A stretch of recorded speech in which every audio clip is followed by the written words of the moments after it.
What is going on, everyone? How are you doing tonight? See Ego Killers there. Ego, how are you doing, man?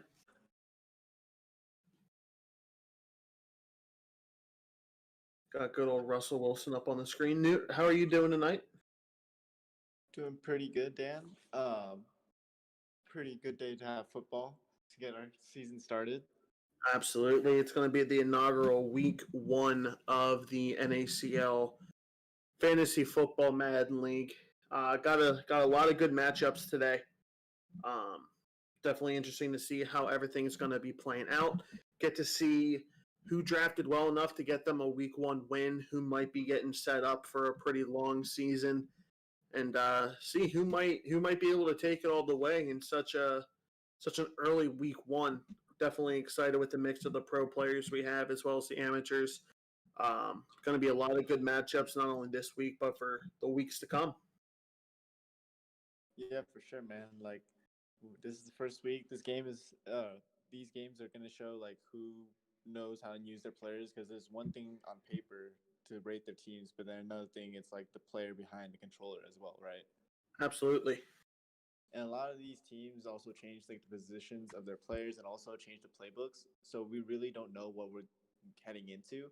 This is the first time we're actually seeing how each individual player will play with their team. And every single week, there's always going to be adjustments. But this is a opening week. Absolutely, it's definitely going to be interesting. Obviously, last week we had our draft on Friday night. That started a little bit later, went all the way until pretty much 3 in the morning is when round 22 was over, after starting at around 7:45-ish.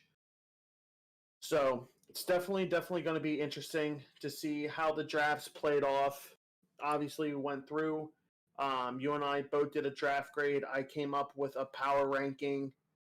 So we're going to go ahead and we're going to go over that before we kick off the 7:30 games, kind of show everyone where they ranked, let the viewers know who aren't in the Discord, what's going on, who to look out for, who might, have a long season ahead, but definitely going to go ahead and let's go ahead and kick it off. Yeah, so like for tonight's schedule for the primetime matchups, we got Wesley 818 playing as the Texans versus Stored Wings 3697, starting at 7:30 p.m. EST, around like 30 minutes from now. The second game will be Henry 773 versus Bookbot. So Henry's gonna be representing the Eagles. Bookbot's gonna be representing the Washington football team. Sorry about that. Our first divisional matchup. We have another divisional matchup between AKG as the Jets and Yo Frosty as the Bills. Sorry if I'm butchering any names. You guys can correct me on Discord or correct me in the chat. And then lastly, to end off the night, we have Canes JP as the Bears against Fall Blade as the Detroit Lions, starting at 9 p.m. EST. So Dan, which matchup are you looking forward to seeing the most on this primetime matchup list? It's definitely going to be interesting. To say the one that I'm most excited for, I don't really know if there's one that I can say for certain. We have all pros playing tonight. If I had to go ahead and say which one I'm most excited for, I'm probably going to pick my hometown team, the Eagles. They got a tough team against Washington. Bears and Lions, that's going to be a good one in my opinion. Lions are one of the best teams. Jets versus Bills is just going to be a solid matchup. They both have very decent teams.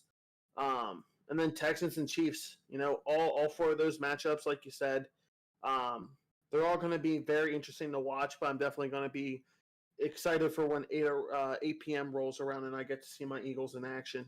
They have 2 high-caliber outside linebackers in Khalil Mack and Von Miller.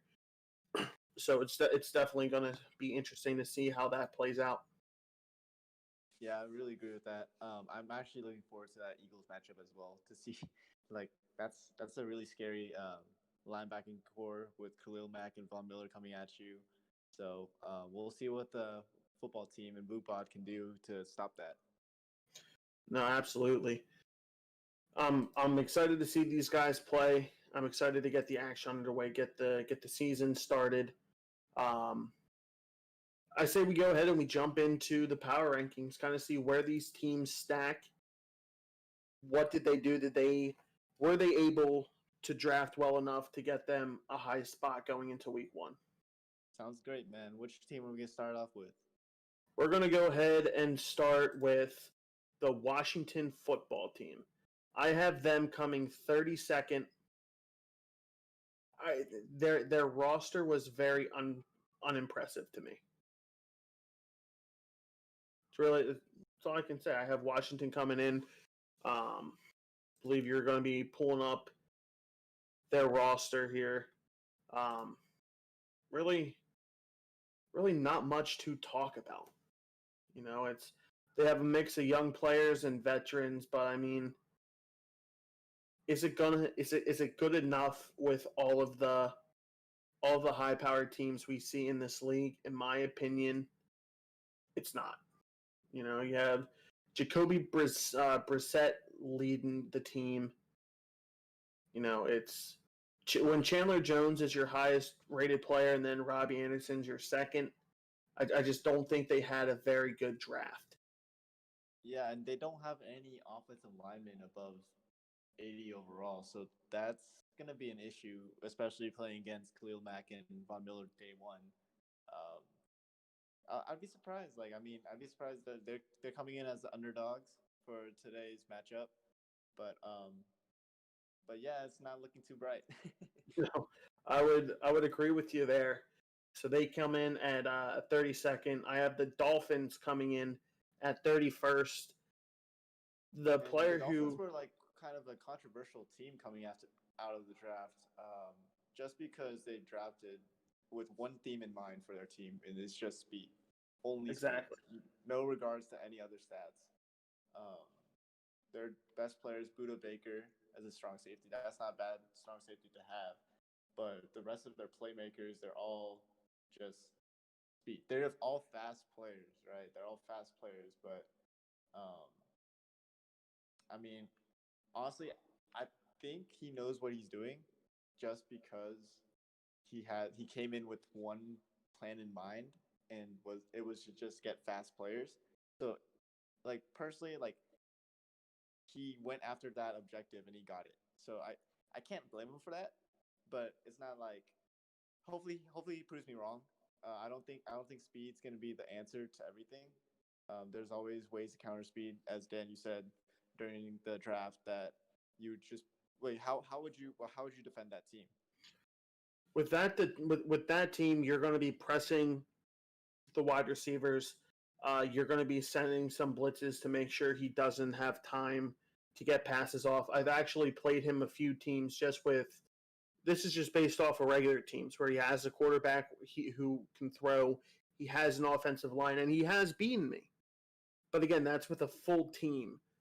I don't think his team is rated very high overall. I don't believe he has the greatest offensive line. I'm blanking, but who's his quarterback? His quarterback's Matthew Stafford. So he does have a quarterback who can sling the ball around, but I don't think he's going to have a solid enough team to where all you have to do is stop the wide receivers at the line of scrimmage, send a little bit of pressure. And I mean, even if his wide receivers are getting off the press well, all you have to do is shade over top and don't give up anything deep. His play style is deep and medium passes, and they're very easy to defend against. Yeah, I agree with that. And also, like Matthew Stafford is going to be under pressure, so his deep accuracy is not going to be on point under pressure. What worries me the most, honestly, is his defense. I don't know, like he probably knows what he's doing, but I don't agree with it. Like I said, like his linebackers, we're looking at his linebackers right now. His left side linebacker is 58 overall. He has 93 speed, but he's 58 overall. Middle linebacker is 52 overall. Like, what do you think about that, Dan? I understand that he wants speed, but I mean linebacker is such an important role when you're not able to use all of your players on defense. You need to have some sort of balance, and he just doesn't have any balance. But yeah, I mean, having him at 31, I wouldn't be surprised to see his team climb up the power rankings just because of how he plays. But Mhm. we'll see. He's coming into the league as an underdog, and we'll see if he can climb up the power rankings and prove us wrong. No, absolutely. I mean, he's someone who I know I'm going to be having my eyes on all season. Coming in at 30th, we have the Broncos. David's hometown team, as he said multiple times during the draft this past weekend. They, in my opinion, they just didn't have a very good draft. You know, as we pull up their squad, they have Jamal Adams and Nick Chubb, right? So you think, okay, they might be building around those two players on defense, but they didn't. They don't have a good offensive line. They don't have a good secondary. They drafted two high overall players, but failed to build around those players, which is something you cannot do. You know, if you're going to get a running back high overall, go get him an offensive line. If you're going to draft a safety, go get him cornerback help. Because at the end of the day, one player is only as good as his supporting cast. And unfortunately, I don't think the Broncos have a very good supporting cast around them. So I was not impressed. Daniel Jones at quarterback, you know, their wide receivers with Emmanuel Sanders being their best and Jalen Reagor. Again, their offensive line wasn't good. I don't see this being a very good team to start off the season. Hopefully they can find ways to make it click. They might have a glitchy playbook. But unfortunately, I don't see it working out. Yeah, I agree with you. I mean, it looks like he did try to build around. Like, of course, he has a fullback that's 81 overall. Some teams in this league don't even have a fullback at all, like mine. But No. yeah, like it looks like he did try. He did try to get it. He just didn't commit to one side of the ball. Um, but he does have two elite playmakers in Chubb and Adams, and he's just hoping that these two players make some plays for him and that decide the game. No, absolutely. You know, moving down from the Broncos, we have the Vikings. You know,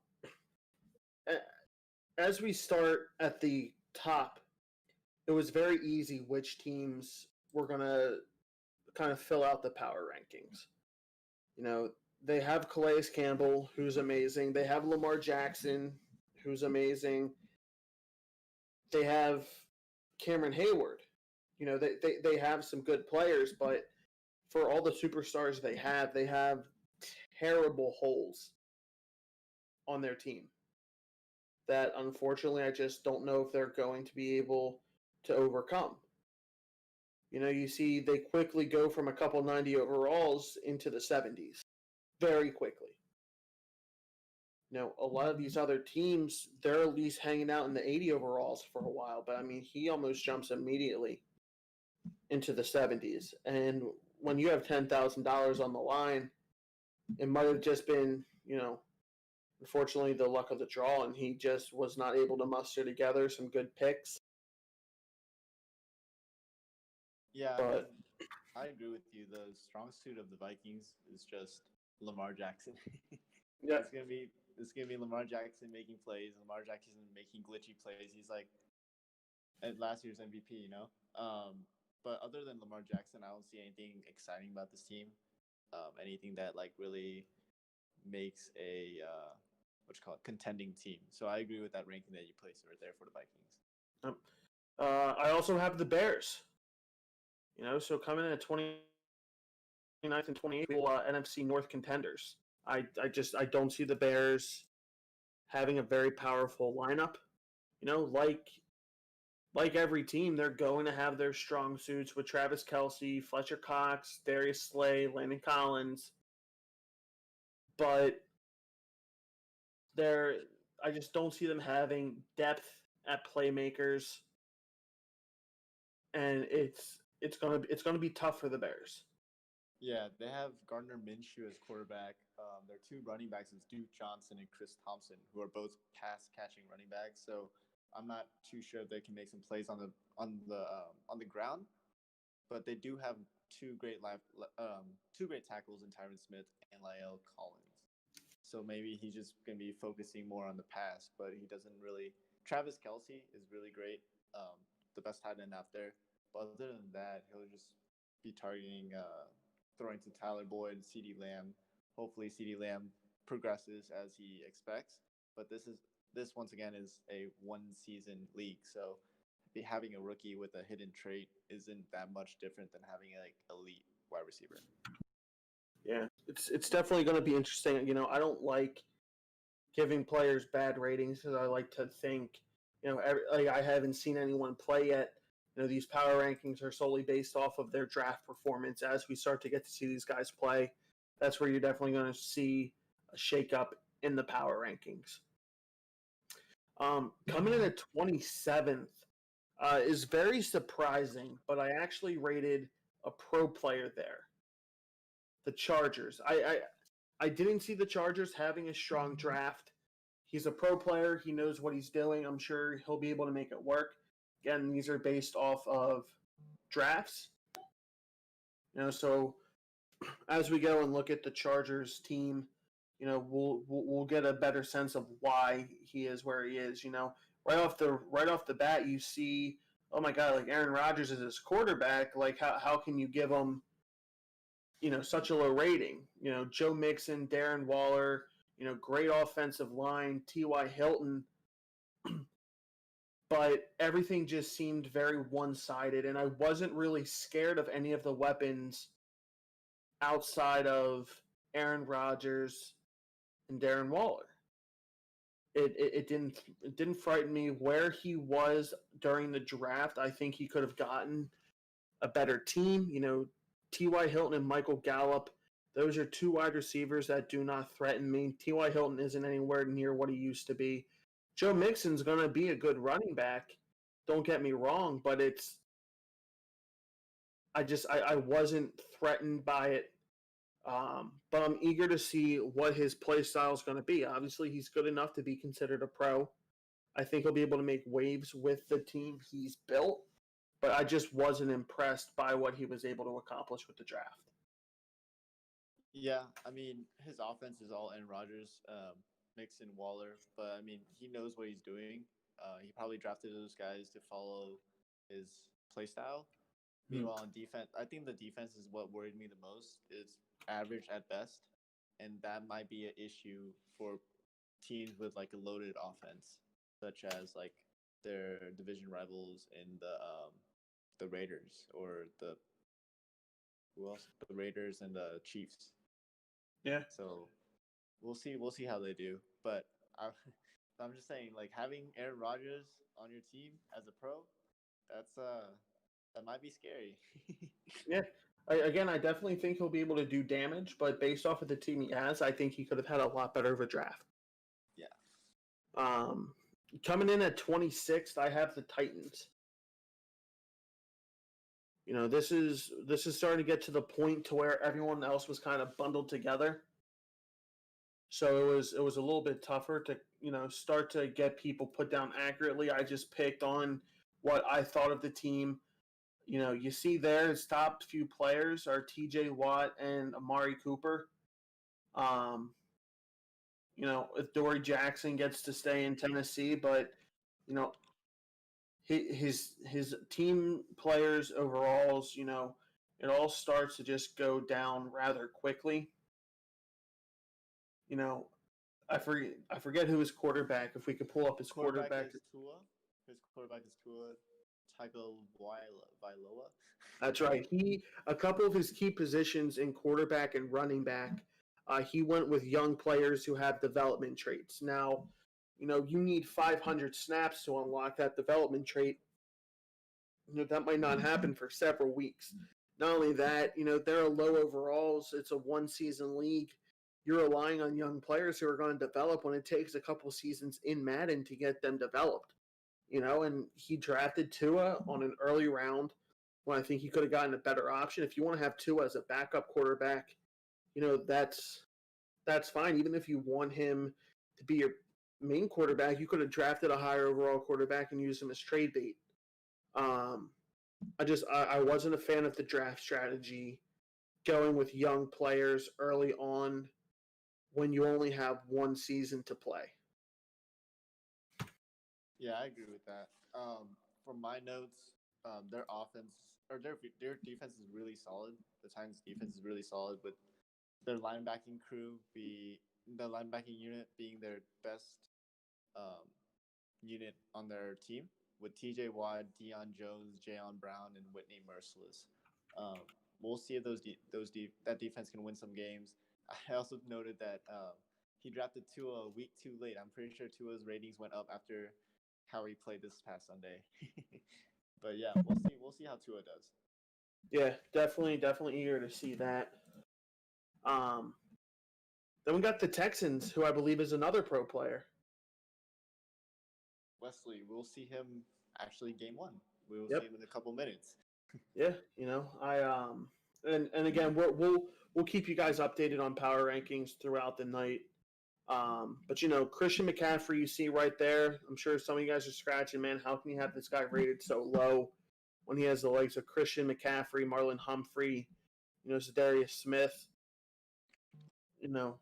Again, I just think outside of Christian McCaffrey, he didn't really have any real threats on offense. I mean, you have Mike Gesicki, who you can throw to, but I mean, when you draft Christian McCaffrey, you're drafting him pretty much with the intent that you're going to be throwing the ball a lot. I think you stop Christian McCaffrey, I think you stop his offense. Yeah, I mean, like I said, the pass catchers really bothered me. He didn't have many weapons to work with. Um, but then again, Christian McCaffrey is all he can carry the offense all by himself. He can be a wide receiver. He can be a running back. He can get you yards on the ground and also through the air. So we'll see how Wesley uses his Texans like tonight. We'll see how he'll do. Absolutely. Um, Causton 6, we appreciate the love, man. Means the world to us. We're just trying to put on a good show for you guys. We're going to be having the first round of games here coming up at 7:30. Appreciate the love, man. Hopefully you stick around and watch us continue to put on a great show. All right, this is an interesting one because these guys just made a big move today. The Patriots. The Patriots before today, I had them at 24th, but I mean, we're probably going to have to see them jump up. Going into just a few hours ago, their quarterback was Jordan Love. Jordan Love. They had Tyreek Hill at wide receiver. They made a blockbuster trade, sending those two players to the Colts to acquire Drew Brees, Mike Evans, and Jerry Jeudy. So it's definitely going to be interesting to see, how these two teams shape out, because the Colts went out and arguably got one of the best wide receivers. Dude is just pure speed, but now they don't really have a great quarterback who's going to be throwing the ball. The Patriots, on the other hand, they went out, traded away their top player, but in return got an elite quarterback, an elite wide receiver, and another good young secondary wide receiver who's going to be able to make plays. I think the Patriots walked away with an absolute steal, but the Colts are another team similar to the Dolphins to where they really drafted pure speed. And now they have the fastest wide receiver in the league to pair up with some more speed that they already had. So, definitely think it's going to be interesting to watch. The Patriots coming in at 24. That's surprising, because in my ratings, I actually think they're gonna win the division on paper for their team. They have the best running back in their division in Josh Jacobs. They have the best defensive line in their division, linebacker, the best defense in their division. Honestly, on paper. So we'll see. We'll see how. This is probably the first team where we disagree with in our power rankings. But you do make good points. Yeah, and again, that team just got a whole lot better. Right now, you have an offense that's going to consist of Drew Brees, Josh Jacobs, and Mike Evans, right? And then you still have Eric Ebron at tight end. So it's definitely going to be a good team that just got a whole big improvement. Reason why I had them so low is because of quarterback play. If your quarterback, in my opinion, isn't at least a 75 plus overall, I don't see it being big. Just in my opinion, quarterback is the most important position in this game. Yeah, I agree with that. So we got time for a couple more. Coming in at 23rd, we had a division rival of the Patriots, the Bills. So looking Russell Wilson. Yeah, you got Russell Wilson. Definitely going to be excited to see what's going on with that. Pretty much probably the best quarterback in the league. You have Darius Geis as their running back. Definitely going to be an interesting squad. Excited to see how they play. Yeah, I mean that offense is going to be really dependent on Russ. Yep. At 22nd, I had the team involved in the Patriots trade the Colts. If anything, I would, after this week, depending on how the Colts play, might have to put the Colts down a little bit lower. I think that, in that opinion, I understand you want Tyreek Hill, but you gave up Drew Brees, Mike Evans, and Jerry Jeudy for him. I love Tyreek Hill, but I don't know if Tyreek Hill is worth that much. That's just in my opinion. Yeah, I agree with you, man. Like that was definitely a steal for the Patriots. Hopefully the Colts know what they're doing. Like I said, I'm not buying on the speed kills train. Like speed is always great to have, but it's not worth giving up Drew Brees for Jordan Love. Exactly. He might have angered Aaron Rodgers by just doing that, so better watch out. Yeah, no, I would 100% agree. Rounding out, we're going to go ahead. We're going to the Chiefs coming in 21st. Again, and in this area with the power rankings, I mean these guys all pretty much had very similar draft grades. So you can't be too mad at it. But the Chiefs, they're playing tonight. They're playing against the Texans. That's the game we're about to hop into. So I'm excited to see how they can go ahead and play that. I'm just excited to watch some football, man. I'm excited to commentate some football with you, talk some football, and see who's gonna come out on top in this matchup. You have the Chiefs versus the Texans. In my opinion, both didn't have the strongest draft grades. Texans coming in at 25th, Chiefs coming in at 21st. Texans being run by a pro player, 21st being run by an amateur player. So definitely excited to get this kicking off. I believe the Chiefs are in the pregame lobby. We're just waiting for the Texans to hop in there. We can get this game underway. Yeah. Let's see. The Chiefs, honestly, I'm surprised you put them that low. They have a really good secondary, like extremely good secondary. Jaire Alexander, Byron Jones. At safety, they have Jesse Bates the third, and also to round it off, Tony Jefferson the second. Like I feel like that will win games for them. Yeah, I mean it's definitely going to be interesting to see how they come out. I thought that there was some solid teams that deserve to be ahead, but I mean, hey, I always love being proved wrong. Sure, so now it's kickoff time. We're about to head straight into the game. We're gonna take a short break while everyone gets ready, so you guys don't have to watch the loading screen. We'll be right back.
All right, and we are back. Um, looks like we have the Texans starting off on defense. Um, I'm going to be covering the Texans, seeing what they're doing for right now. Newt's going to be watching the Chiefs. Newt, off the start, the Texans are already making some big plays. You know, Wesley being a pro player, he's going to have people turn out. He already has 17 people watching. Starts off with a screen pass. Let's see how the Texans defense can handle that. Yeah, I mean, James White is their starting running back, so I expect a lot of screen passes, a lot of checkdowns. I don't know if James White's going to be really good at running the ball. As you can see, he just got stuffed. But yeah, he'll be utilized more in the passing game. Absolutely. I mean, that's why you draft a player like James White. You know, he's not gonna be getting the majority of the handoffs. He's not going to be running the ball all drive. And if he is, that's absolutely incredible. As you know what, they're running it again. They might try to use James White for his shiftiness out of the run game. Yeah, I mean, you always got to commit to the run. You can't just commit to the pass all the time, because that's how you get behind. Double coverage. But yeah, there's good defense. He's still trying to run the ball, but it's not really working that well for him. Yeah, absolutely. I mean, Texans defense is coming up and showing out right now. As you see, a drag route just gets open by Cortland Sutton, gets tackled. I mean, right now the Chiefs are driving. Yeah, slowly but surely getting those short yardage. I wouldn't be surprised if he goes for a big play sometime soon, but we'll have to see. Oh, there he goes. Oh, he dropped the ball. And I hate when that happens. Let's straighten his hands. Yeah, I mean, that right there, that's just where an amateur player comes in. You know, if that ball gets precision low, you know, cornerback doesn't get a hand on, that's a nice first down. As you see, that was a great diving catch by Cortland Sutton across the middle of the field. Moves into at least field goal range, but moves into Houston territory. Some of you may be wondering why is Cortland Sutton playing. He should be injured in real life. We turn off pre-existing injuries when we draft him, just so that we can utilize all the players. And it's an interception. There it is. That was just good coverage. He was in man defense right there, and he just falls down. He either try to run the ball or just throw the ball away. I mean, you can't do that against a pro player.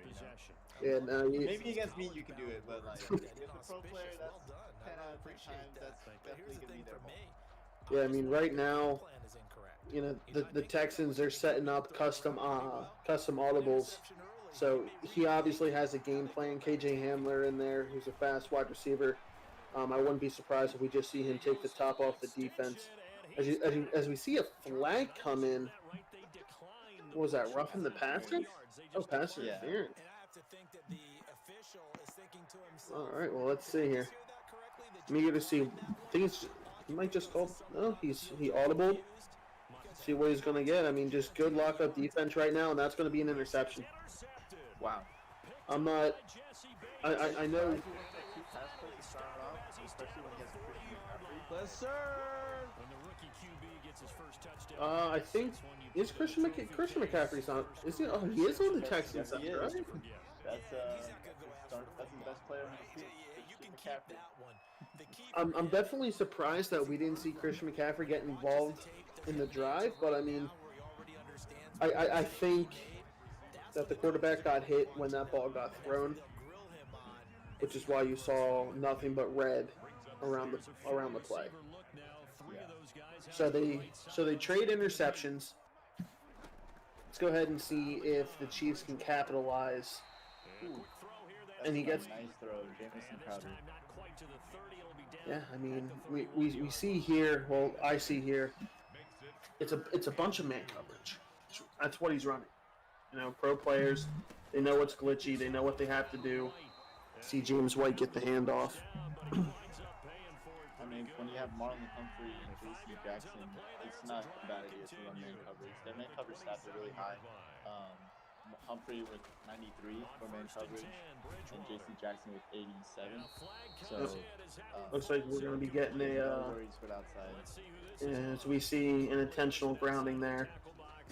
It's the man coverage is working, but easy way to beat the man coverage. Start incorporating a lot more slants, a lot more out routes.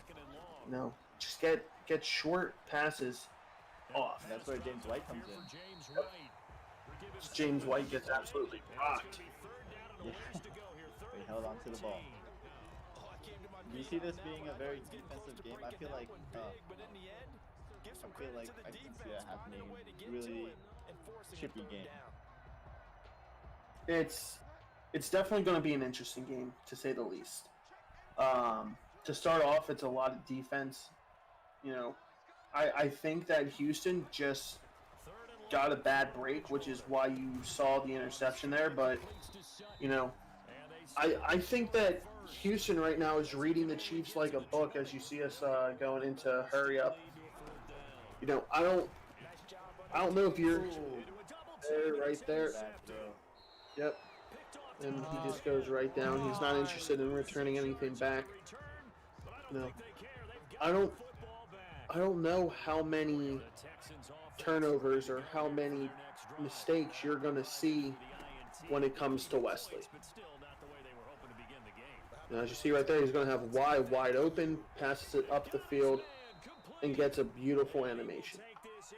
And that's Joe Burrow leading the helm. I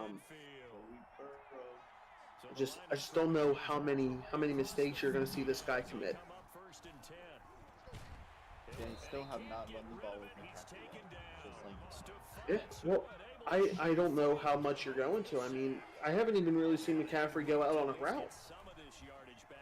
It looks like it's a lot of play action, but are we about? Oh my God, he got sticky on that touchdown. Yeah. That right there is what's going to separate, the pros. That's where we're going to see them really shine through is their stick skill. I mean, you saw him just hit a quick stop and then cruise his way on into the end zone.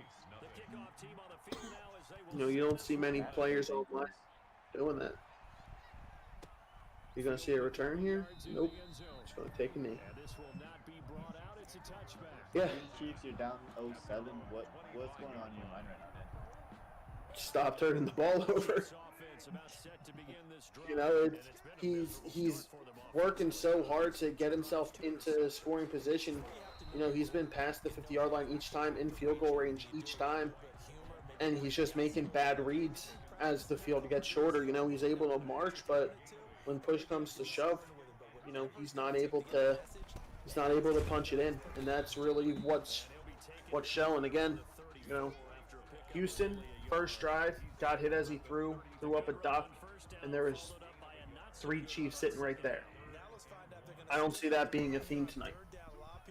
Now for the Chiefs, might be a different story.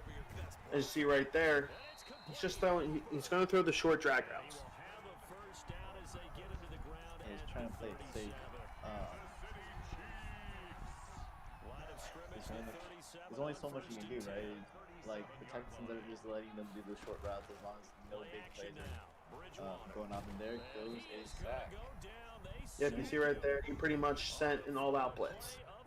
Yeah. Second quarter, here we go. Yeah, I mean, that first quarter absolutely flew by. So I'm excited to see what's going on. Inaccurate pass. It's that's Teddy Bridgewater. That's what happens when you don't have that elite quarterback who has the higher accuracy numbers. Is he's going to be able to make throws, but is he going to be able to make throws consistently? He did his best to just get 4 out of that, but not enough. And now 4th down. Let's see right here where he's going with. As he gets stopped on 4th and 8 by just a yard, you can see that he's trying to go and he's looking for that deep post route over the middle.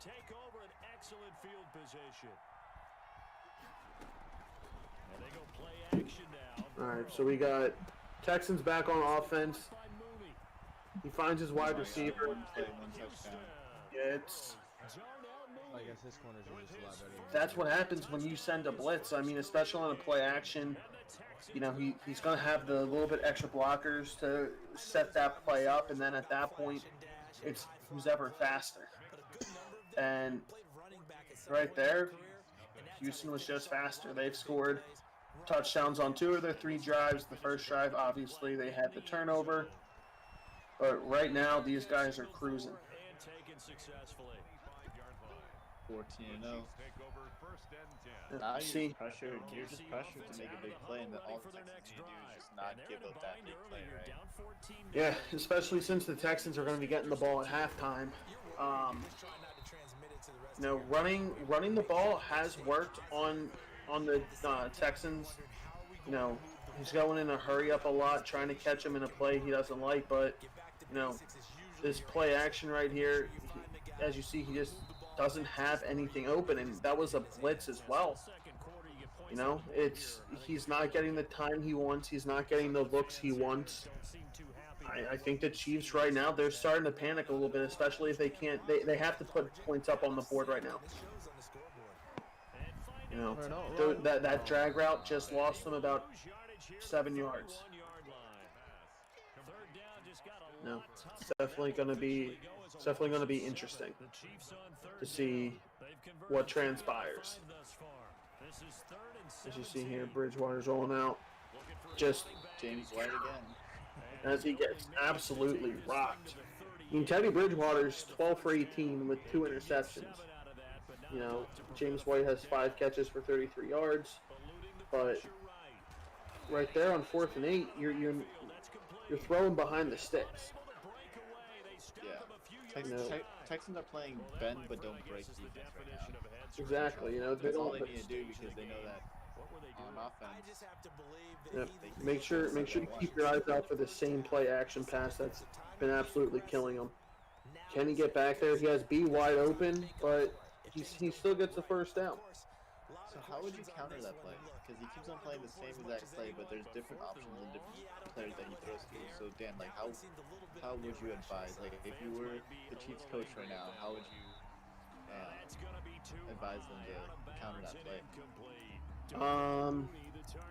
I would be using man defense. I would double the tight end or I would double B, user Y, and try to lurk X. Play hard on Y, have a deep guy in the back on X, kind of like just what happened. I mean, he only has 3 people going out for a route, right? If you're going to try to shut down that pass, because he's run it, 7 times in a row, if you're going to try to shut that down, double cover something you're not going to be near, and user whatever you think you have a better shot at. Like on that play right there, he should be using number 37. Once he's about to hit B, you hop off of your coverage guy, run up the field, and then you're running right into a user pick. That route's one of the easiest to cover as long as you know how to cover it. Wow. There's McCaffrey, our boy. Gets to touch the ball. I mean, I don't know what's going on for the Chiefs, but if they weren't panicking before, they got to be panicking now. They're getting stopped on offense. They can't stop on defense.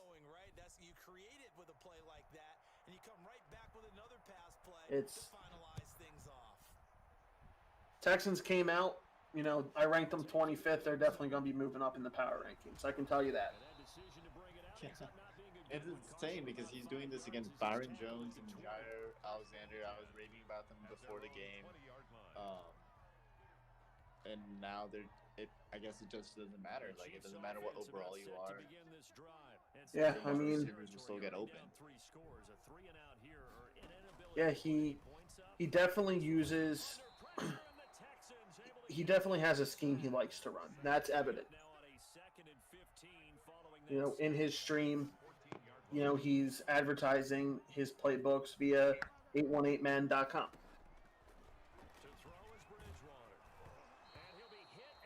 Right there. He was lucky to get that off and not get sacked. Definitely going to be interesting to see if Kansas City can claw their way back at all this game. But right now, it's not looking pretty. You got the slant. He picks up a good first down. Let's see if he can start building momentum.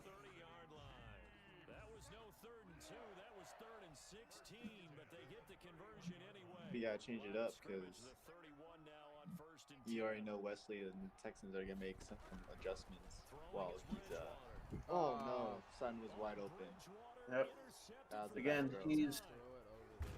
Throw it over there. I don't know why Wesley doesn't take that back for a touchdown. You know, I don't know if he just wants to pad his stats on offense. But I mean, it looked like he had a cakewalk for a touchdown. He must be very confident in his offense to be able to sacrifice points like that. You know, we see him going right back to that play. The Chiefs just have absolutely no answer. They have none.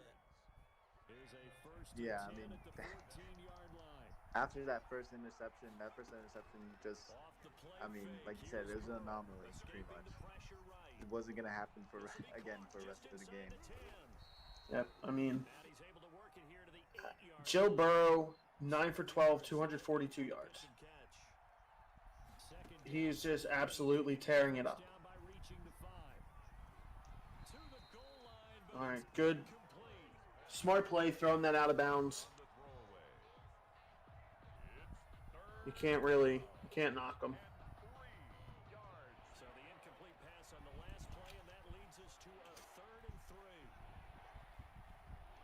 Yeah, I mean, at this point, you just play for the stats.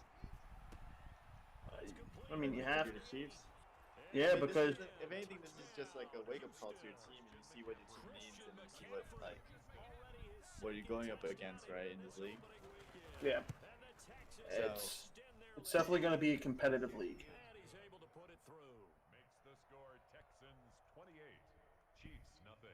But yeah, if I was the Chiefs, I'd just be feeding Sutton the ball. Let's just get their stats up. Like I said, at the end of the season, their season rewards. Best wide receiver, best running back, best QB. You get prizes for each of them. So we'll have to see what the Chiefs do. I mean, down 28 with a whole nother half to go. I'm not sure if he can still do it.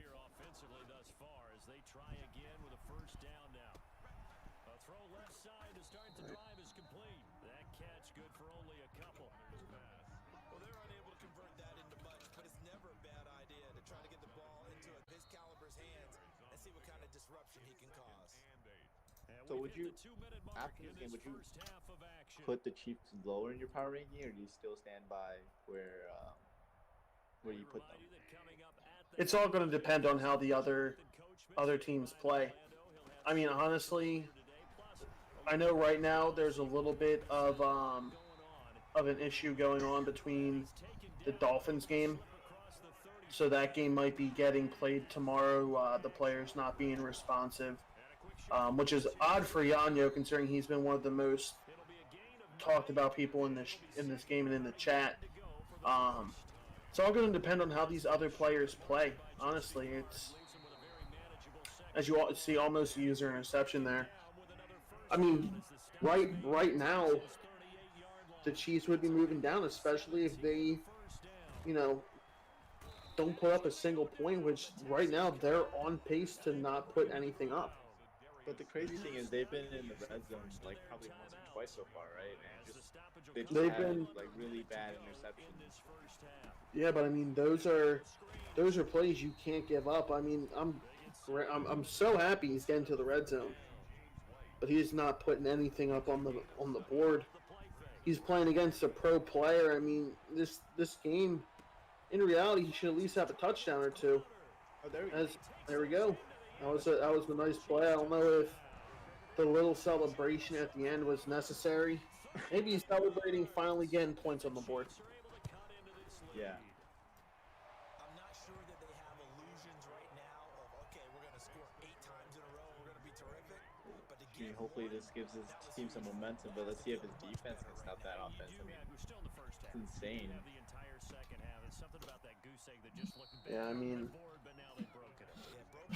if 7 points is all he's going to get,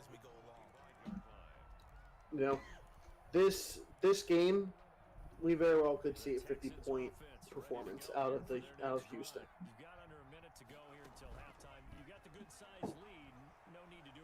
See him come out in a different play other than his crossers, and he gets taken down. Calls a timeout. Definitely eager to see what's going on here, what he has in mind. Yeah. I believe he went. I mean, do you think? I feel like he's gonna still run the same play over and over again. Yep, as he comes out a crosser. But that's the way to play it. You know, the way the Chiefs just played that, I mean, you know he's not going to take B. He's not looking at B until B's covered.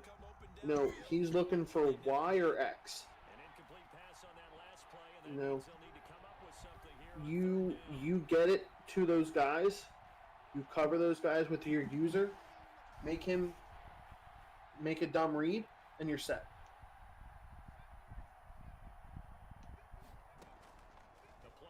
And he's coming right back out in the crossers. You see him trying to bait him. That's just a great play.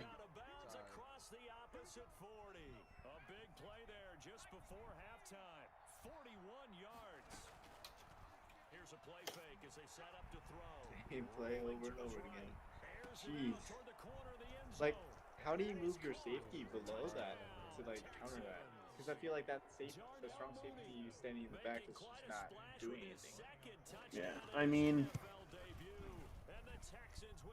you would think with it being the same play over and over and over again that you'd be able to find a way to stop it. He's lost right now. I mean, yeah. But at the same time, it's like that's the thing. Like you can't control all 11 players on the field as a defense. You know what I mean? And that's the most frustrating thing as well. It's like you wish you could, but you can't. Like if you start controlling the safety, then the guy under him that the linebacker's guarding is going to be wide open. Yeah, I mean, the one thing I know for positive is that right now Houston's feeling very confident in the team. They're going to walk away here with the easiest win you might be able to get. I mean, his offense is working, his defense is working, he has the ball right back. You know, he very well could have scored 42 points in that opening quarter if he didn't make that mistake on the first drive. And again, I don't even know if I can call that a mistake. He went and threw the ball, got hit while he was throwing the ball. How is that a As you see right there, he tries to cover up the other people, and he has someone open. I mean, it's looking ugly. It's looking ugly.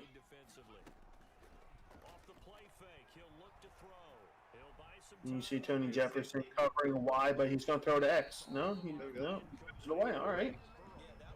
I thought X was going to be able to cut over to the other side of the field, and he was about to walk away with another touchdown. But smart play by him, just throwing that ball away. You don't have what you want open. No. As I don't know if you guys just saw that, but I mean, the yards. Houston has double the yards, but 6 times the amount of production.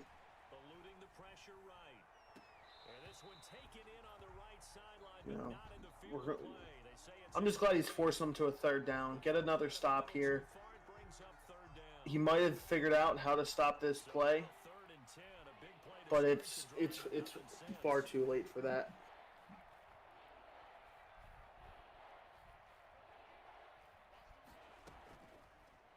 Wesley showed absolute no remorse in this butchering. Bro, what the? I mean, now he's running that same play, but he's starting to put in slants to the other side. I mean, at what? I don't even know if you can say send the entire. I mean, he can't stop this because now Y is wide open. But you don't cover that other player. It's Wesley is just picking this man apart. And you have B wide open.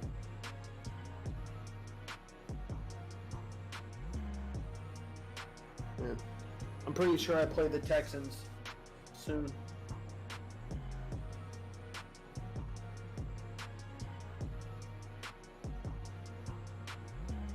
It is definitely going to be interesting. Yep, I played the Texans week 3. So definitely looking forward to that matchup in 2 weeks. Day before Thanksgiving.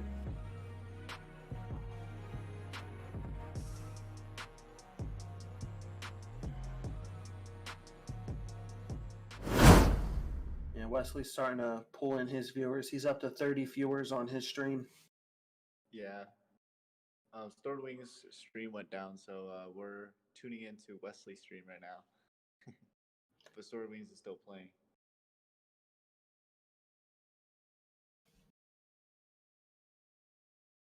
We see the same man coverage defense that he's pretty much been running all game. Play action. He doesn't have anything open. Oh my God. He almost got that. So I'm excited. The next matchup we're watching, it's the matchup that I'm excited for. Eagles versus Washington. Yeah, unfortunately that game's been interception. That game's been postponed, so I'm trying to see what our next matchup would be. Which game got postponed? The Eagles versus Washington. Cardinals versus 49ers. Cardinals is another pro player. Yep. So we're going to see if we can feature their game. Coming up, another touchdown. Has he run the ball like once? I don't think so. He hasn't had the need to.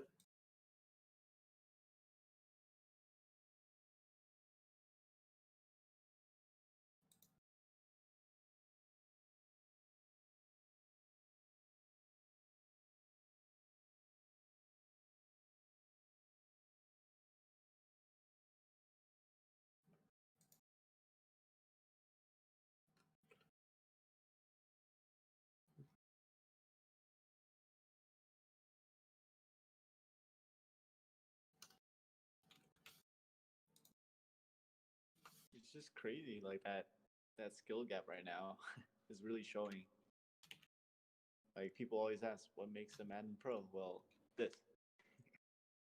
Yeah, just being able to make the big plays, score whenever you want. You know, not needing the best players in order to produce. Another interception. Now he's just forcing the ball at this point. Yeah, and you see right there, he has absolutely no desire to score on defense. He wants everything to go through offense. Yeah, but this is definitely going to hurt the team morale, especially for Teddy Bridgewater. At this point, do you just bench Teddy Bridgewater and hope for next week? Yeah, with injuries being on, I mean, no idea. Honestly, I have no idea. I definitely don't think this is how he expected to be playing.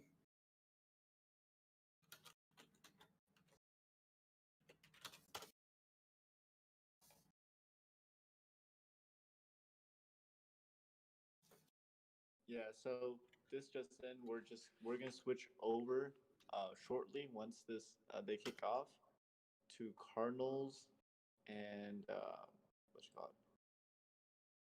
it? And it looks Cardinals like and 49ers. Yeah, it looks like versus Twan Tough.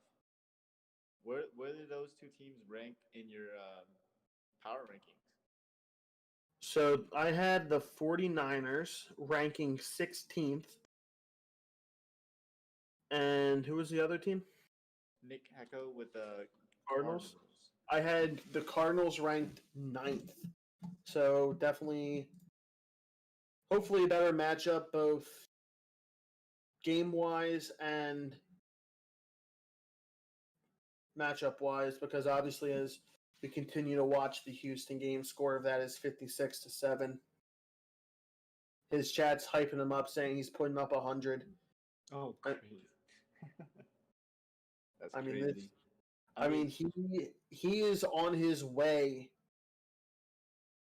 to the best quarterback. I mean, 56 points. The best defense too. Like every. Just got another user interception. Everything's working for him right now. He is playing on rookie difficulty.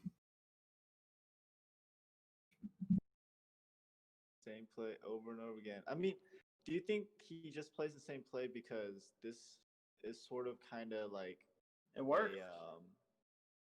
a scouting report for him? Because I know that he plays competitively as well, so he doesn't really want to show his whole playbook, right? So he's just gonna play that one play because you don't fix what's not broke, right?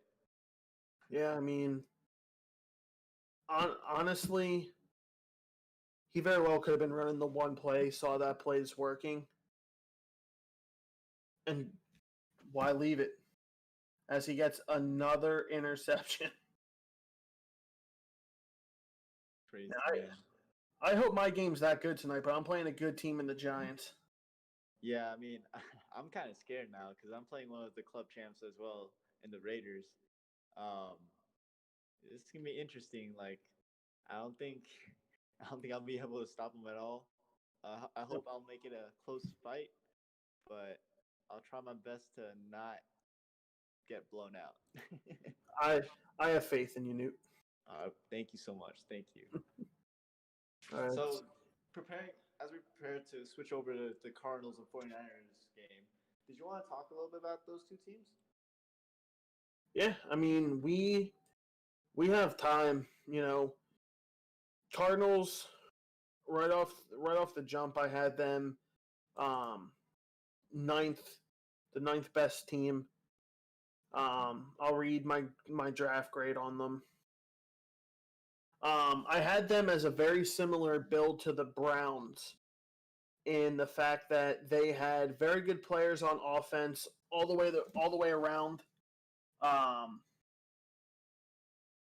They have a great defense, with the exception of their linebackers, which are a little under average in my opinion. The Cardinals don't have the best interior line, but they have playmakers all around the important parts of the position. Definitely excited to see how it works out for them. The 49ers, on the other hand, I think they're going to have a very one-dimensional offense. I think if you can shut down Derrick Henry, you're going to be good to go, but he's going to be running behind 390-plus overall rated linemen.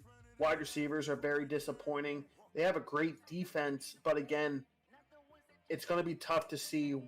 He's playing against a pro player who I'm sure knows how to stop running attacks. He's not going to have the wide receivers to keep up. My prediction of this game, I think it's going to the Cardinals. Yeah. I mean, we'll see. We'll see how we can. Like I said, Nick Hacko, he's a club champion himself, so we'll see how the game goes. So we're gonna switch over to that game right now. They're about to kick off. We'll be right back.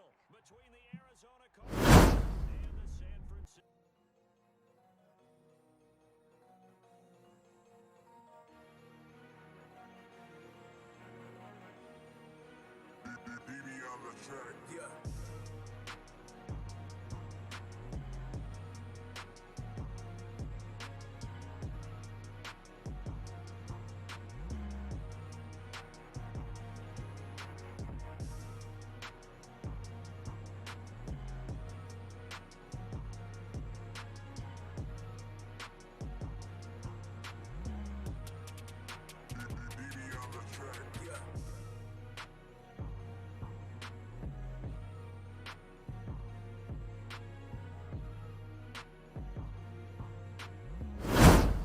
All right, and we're back. We're both watching Nick Hacko. You see there's a flag right off the jump.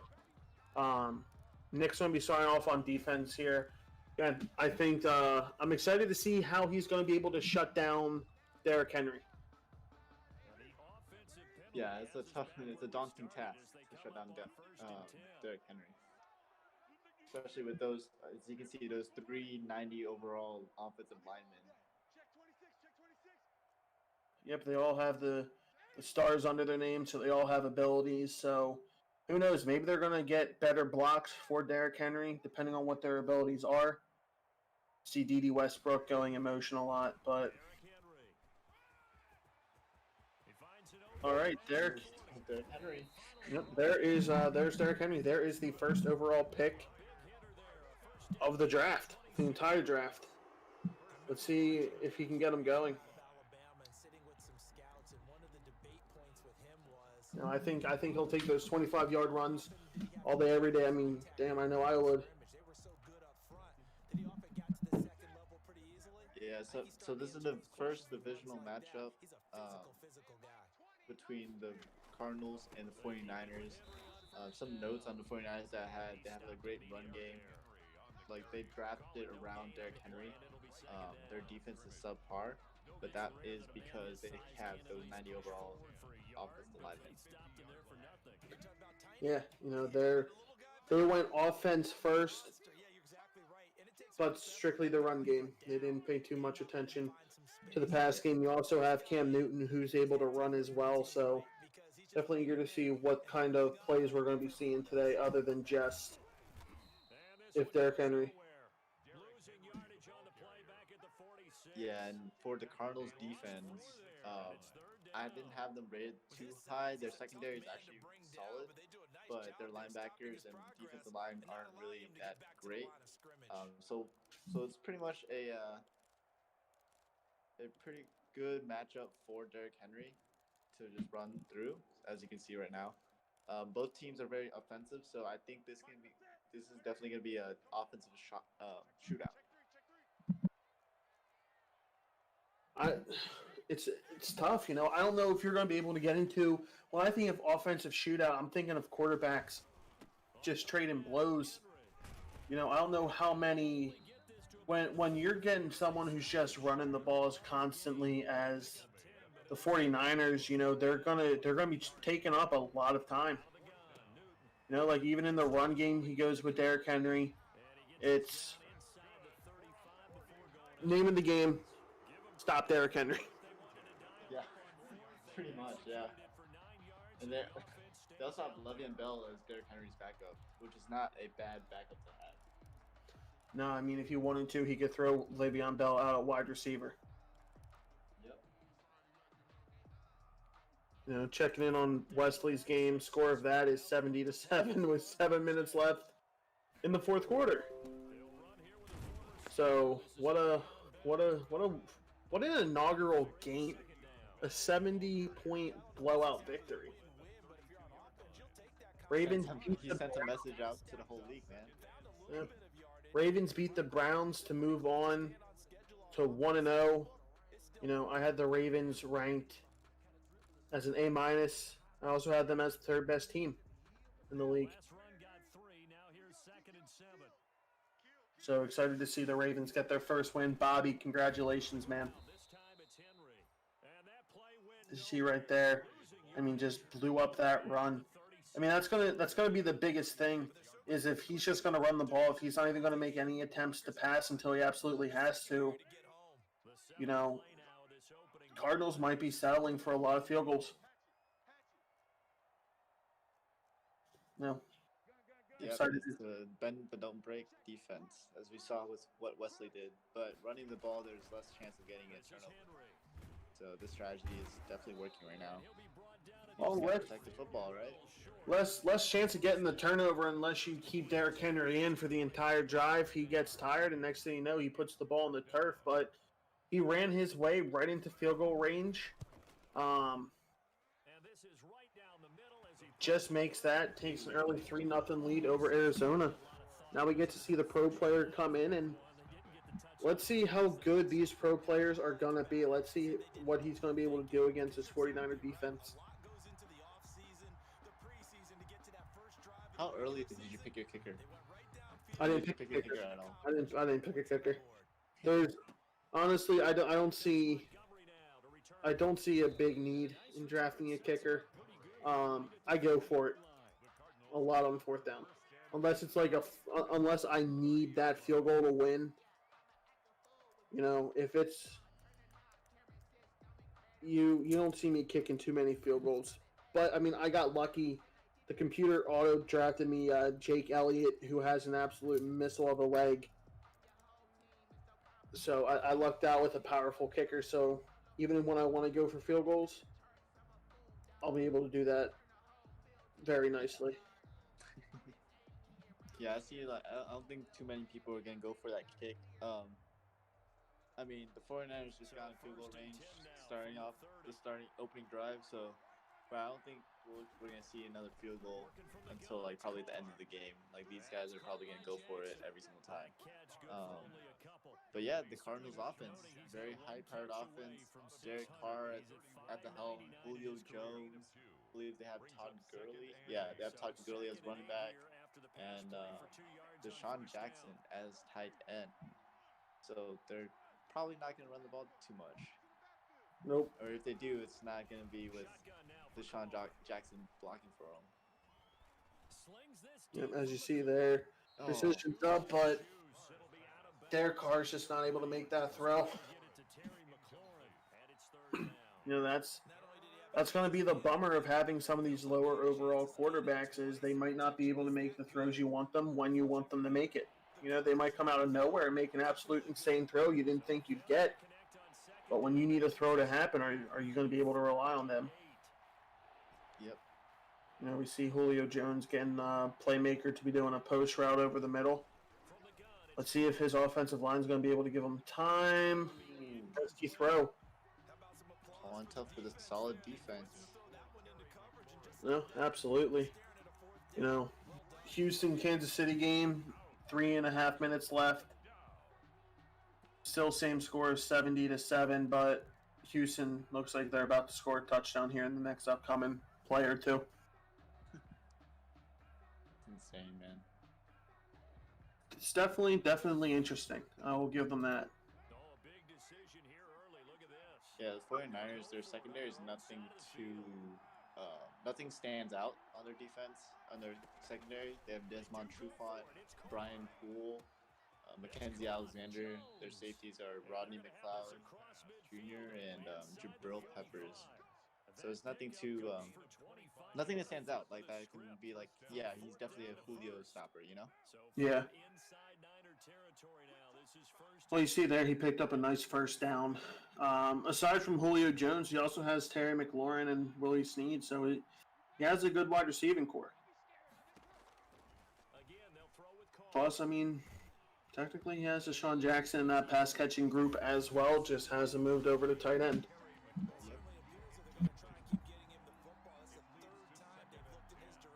That's definitely going to create some like matchup advantages, right, with that speed and having linebackers cover him. Yeah, I mean, Deshaun Jackson having 95 speed, you know, he's you need a very fast middle linebacker to be able to keep up with him. You need a Devin White, a Devin Bush, or a Deion Jones. You know, there's Terry McLaurin, your boy.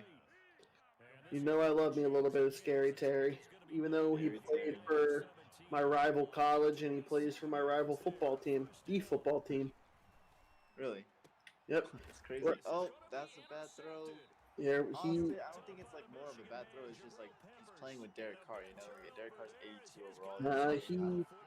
He threw that way too late. He precisioned it to the wrong side. That ball should have been thrown to the left, and that ball should have been thrown about 2 seconds sooner once he got over the linebacker.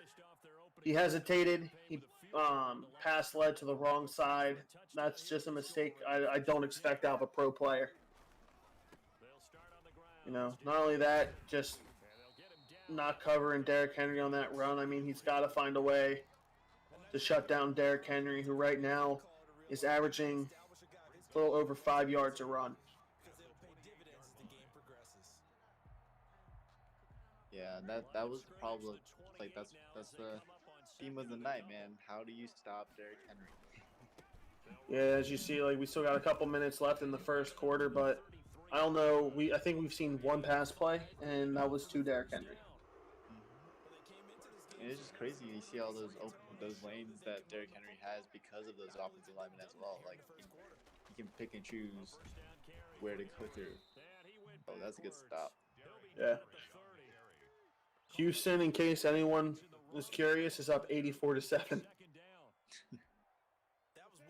Joe Burrow probably put his name in the record books for his NFL debut. Joe Burrow might be winning MVP of this season, as we see Derrick Henry here. Ooh. Trying to tell me, nah, I'm getting MVP. I mean, Derrick Henry is going to be the quarterback of this team. Quarterback, the wide receiver, the running back, I mean, fullback. he's going to be everything. Like, no one is stopping Derrick Henry.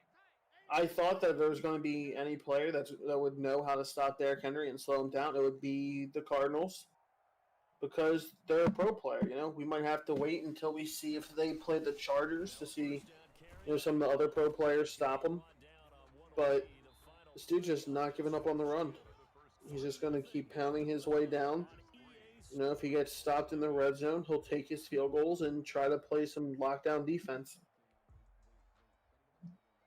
Yeah, you definitely need like a pretty stacked linebacking unit, a really good defensive line in order to stop this team. And right now, the Cardinals just don't have that. They just don't have those players that will be able to stop it. Like the Cardinals might have the strategy to stop it, but they don't have the players to stop it. Yeah, no, definitely an interesting point there. Derrick Henry's just running through all of them. I mean, you see every once in a while, like when his user's on, he's able to break through the offensive line and get the stop. It's just not happening enough. And then you see right there, when he does pass the ball, it's just quick out of his hands for a first down. Yeah, 49ers have been playing perfectly right now.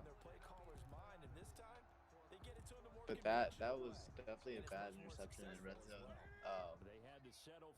Could have been a tying, or could have took the lead or tied with the field goal, but the 49ers have been just chugging along, taking advantage of chewing up that clock too. Yeah, absolutely. That might be their strategy, is go up a couple of possessions and then just chew the clock. But whatever playbook this guy's running, he has the team to run it, and it's just not being stopped right now.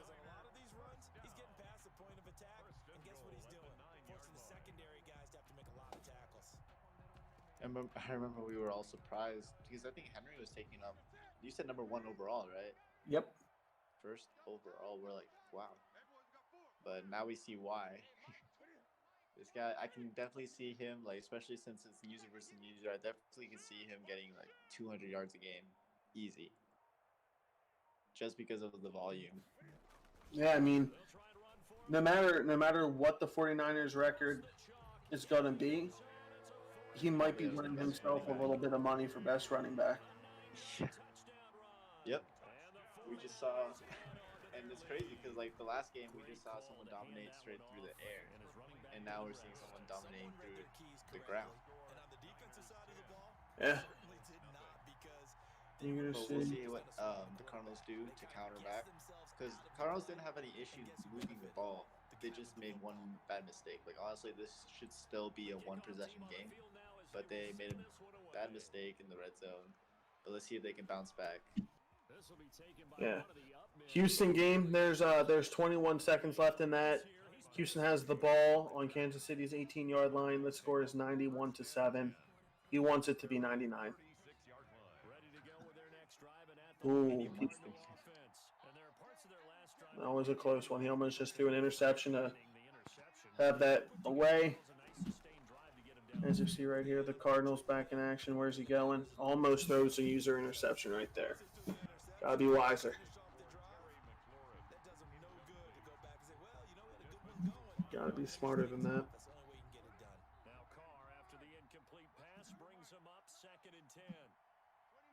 What's he gonna do here? I can't even put my mind into what he's about to do.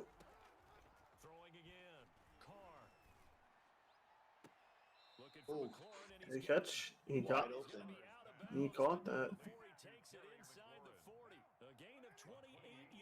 All right. Well, Houston's efforts to get 100 points was thwarted while he was stopped on 4th and 10. He was trying to get 100 points? Yeah, he was trying to get 100 points. Wide open. That game is officially over, 91-7.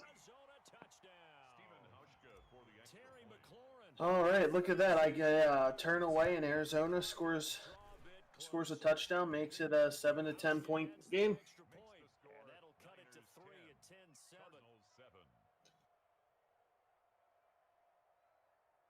Just like that. That was like only within 5 plays. He got 7-10, like showing us that honestly, this game is not over yet. You can run the ball all you want, but I can still score on you. Definitely eager to see Derrick Henry get back on the field and see how long it's going to take. So he gets rocked there.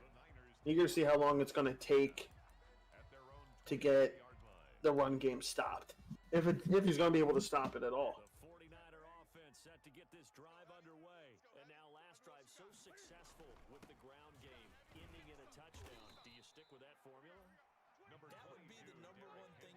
Go ahead and make sure that everyone else is lining up, having a fun time.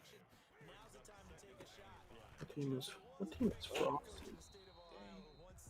Frosty is the Bills. Do we have the Bills coming on next? We do have. We have the Bills and the Jets, AKG. The Niners on 3rd down, just 1 for 3 thus far. This will be 3rd and 5. From the gun, here's Newton. Open man is Westbrook, complete. Oh, he's throwing the ball now. Still, 3 for 3 for 30 yards. His system works. Cannot knock the guy for having a system that works. First down saves him from a 3 and out. Henry will get it. He's been busy today. Right there, he gets stopped. Yeah, he won't beat you with like gigantic plays like the Texans. How the Texans play. So Yeah, no, this is definitely marching the ball down the field methodically. yeah, and I think the Texans do play the 49ers sometime this season, so it'll be interesting to see like how those two how those two methods of play clash. I couldn't agree with you more, man. I know we have the Bills and Jets coming up here in a few minutes. We'll definitely be making sure to give you updates on Arizona and San Francisco throughout. But definitely got an action-packed night ahead of us.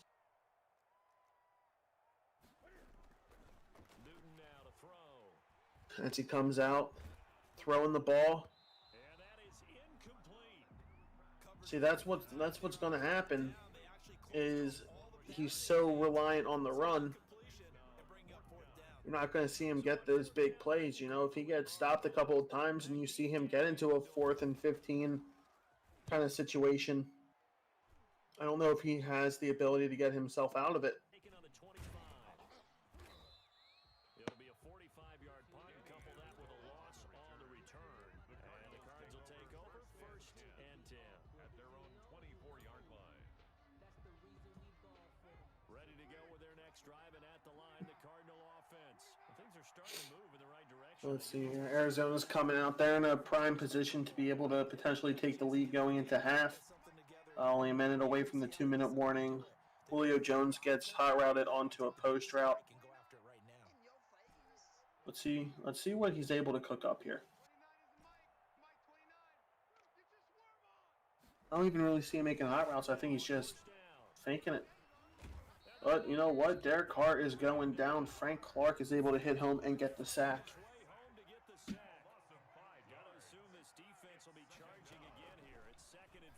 The motion at Willie Snead. Try to get him as a blocker, but ultimately just throws a little flat route to Deshaun Jackson and gets out of bounds. possession, but now they face third down. And this is They don't need to run another play here before the 2-minute warning. Let's see if they do it anyway. See what we got coming up. See what he's dialing. 2 minutes remaining in the first half. 10-7, our score.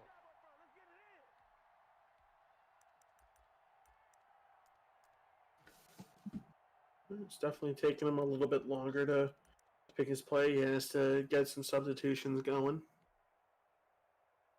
2-minute warning is upon us. Remind you that coming up in 2 minutes, we'll again head down to See if he can take the lead. Because I also think he gets ball at half, so this could easily be 14-point shift. You know, coming out the first drive at halftime, we see Arizona up 21-10 if all goes well. throwing his car on third down. Oh, and that's their car. That's the bad interception. Yep. Picked up by the Michigan man, Jabril. See, here's the issue that I think the 49ers are going to run into, is if they play a team that can stop the run, even though their defense is going to be able to get you stops and get you turnovers,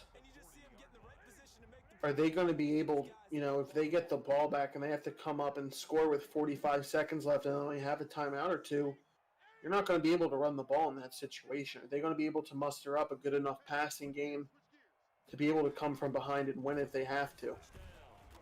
That's what I'm eager to see. Yeah, I mean, so far, like, the name of the game is protect the football, you know? And that's what the 49ers have been doing by running the ball. But the game's still close. So that's one thing. It's not out of hand right now, even though there's been 2 interceptions. Yeah. Game's close, but I mean, I would love to see what the time of possession is because it feels like we're just watching so much of San Francisco.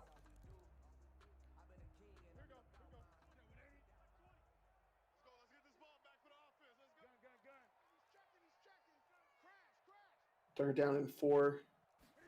Runs the ball, picks it up easily, might be able to score a touchdown on this play. Now, unfortunately, Derrick Henry just got a little too gassed there at the end, but I mean, no matter what, he's right. He's in the red zone.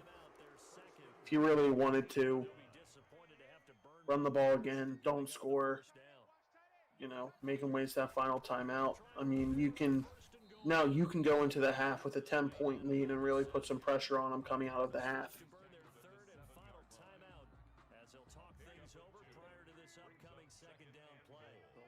See what he's able to do here.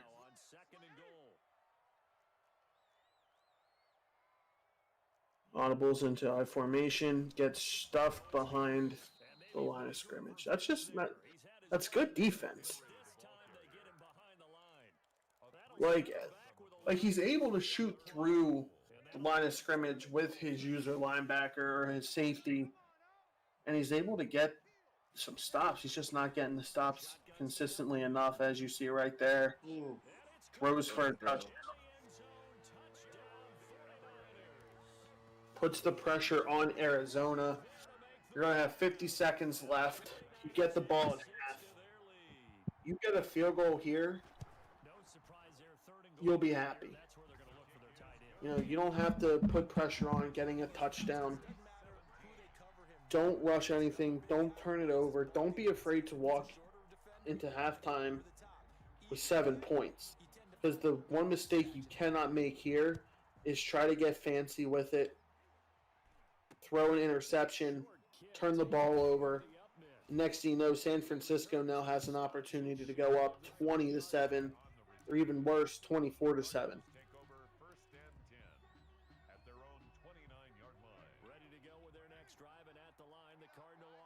Cannot give the ball up here. You need to protect it. You need to try to get into field goal range at the same time. Just do not force anything. Terry McLaurin right there. That's a great hot route. That's a perfect play. Now you're in field goal range and it only took 6 seconds off the board. That's exactly what you needed to do. Now you can be a little bit more open with your play calling. If you want to run the ball, you can to catch them off guard. And then call hurry up and try to spike it. But I mean, at this point, you don't have to worry about trying to get into field goal range. If anything, you're just trying to get a little bit deeper. He has A wide open down the middle of the field. Also has Julio Jones cutting across the field. Julio. It's gonna. Honestly, like I feel like the it's just the difference of having Derek Carr and Aaron Rodgers at this point. You know, Yep. like the interceptions shouldn't be happening. The throws that are missed shouldn't be happening. It's just like he just didn't have a solid quarterback that has that accuracy that he needs to make those plays that he used to make, right? Yeah, it's. I'm interested to see how these guys are going to be able to handle this. You know, he's going for it just out of bounds. With 7 seconds, I wouldn't even risk anything. I would be taking my points if I were him. He gets stopped short of the end zone, and he's not getting anything. I would take your points, especially knowing that San Francisco is going to be getting a lot of the ball. Set yourself up for the touchdown next drive to tie the game. I wouldn't try to be a hero here because the worst thing he can do is not get anything open, but he can always throw the ball away if he doesn't see what he likes. Oh no, that's a bad interception. Now he walks away with nothing. He should have threw that ball away.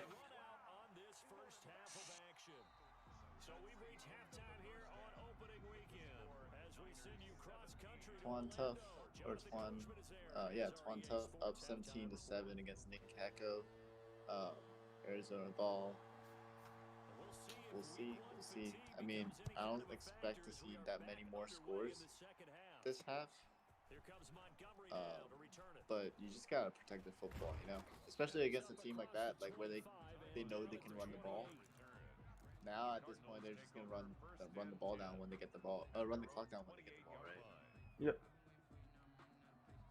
I mean, now there's no pressure on San Francisco. If Arizona can make another mistake, it's going to be a long rest of the game for Arizona. Because San Francisco is now just going to run the ball even more. He might even throw 2 clock on.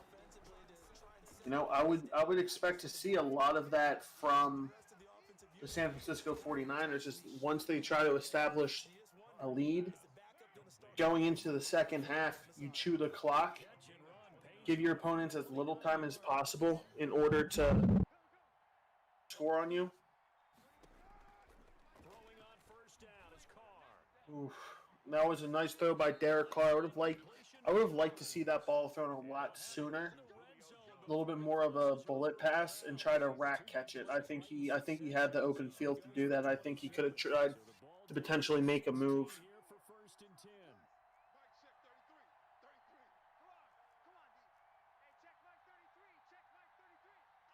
Let's go. Probably the 4th or 5th red zone trip that they had, the Cardinals. Yep. And they finally get away with a touchdown with it. Now it's a 1-score game. All they need to do is stop Derrick Henry, right? Get a field goal. Yep. Stop them to a field goal, or keep them to a field goal. Yeah, this would have been a tied game had he gone for his points rather than try to get aggressive. If he also would have gotten that touchdown, he would have been up 21-17. But, you know, playing aggressive sometimes isn't the smartest move. Still down by 3 points. You've shown that it's tough to stop San Francisco. You know, I think he stopped them only once. So, he's still playing, come from behind football. But I mean, if you can hold him to a field goal here, you're in good shape.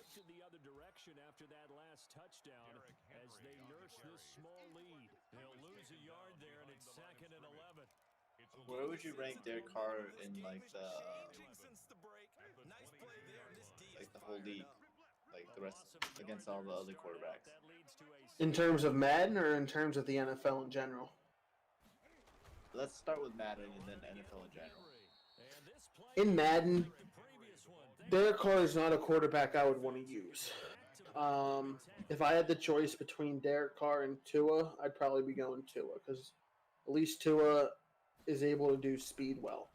You know, Derek Carr is basically a poor man's Ryan Tannehill, right? He has similar stats to Ryan Tannehill, but they're all less in a sense while remaining similar. You know, he's not going to be able to make the same close throws. He's not going to be as mobile. You know, and that's I'm talking about my quarterback, Ryan Tannehill. You know,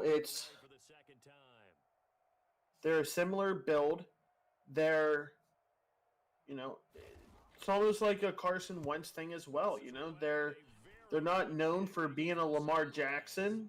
They're also not a Drew Brees. You know, they can move around, they can scramble. They're not going to burn anyone with their wheels, but they can run and pick up a first down. They can make throws, but just in Madden, Derek Carr gets done pretty dirty. Like, he's having a very good year this year, but in Madden, he's just getting absolutely no respect. He's missed some throws. He's left some throws out there.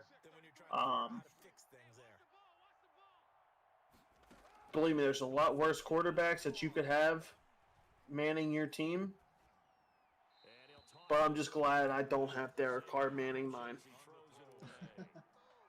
Well, I have Baker Mayfield, so I don't know how I feel about that because he's worse overall than Derek Carr.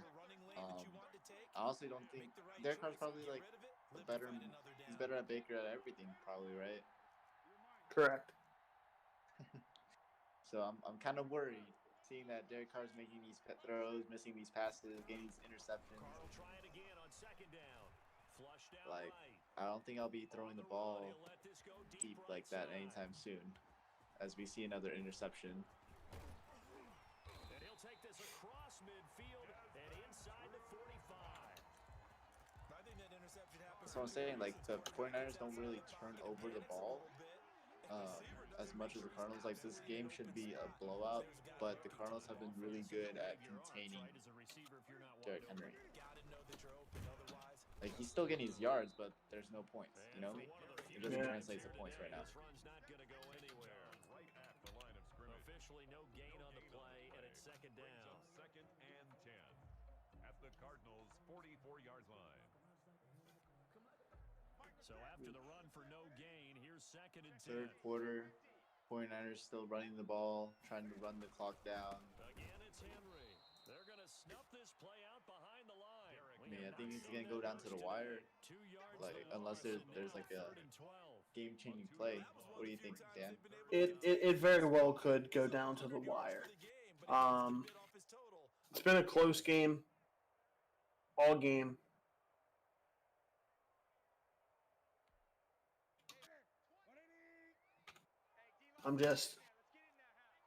I'm eager to see if he's going to be able to stop this drive right here. He gets a stop, and he does. Now we're talking about a very different ball game. It's 4th and 18. The Cardinals have momentum, getting a touchdown on their last drive. They were so close to a touchdown on the drive right before half. Arizona has a lot of momentum. If I were them, that missed field goal at the end of the first half is really kicking me in the butt right now. Because rather than going for a tie here or potentially leading, you'd be potentially going for a tie with a field goal. Or the lead with a field goal, I should say. So it's definitely interesting to see. Oh, no. Oh, no. That's Oh, no. And that's just the game at that point, right? He was getting sacked in the middle of that animation. It was a weird throw straight to the defender. Yeah, like that's just a mistake you cannot make, man. 5 turnovers to 0. You know, some of the throws, yes, but there have been a good number of them where he hasn't been helped by his own receivers, and they've turned into interceptions. Now you're just letting Derrick Henry get more and more time. Good things can happen, not just in this game, but especially in later ones. He went to a no-huddle this time, though. Oh, he might have came out in a coverage that the 49ers liked.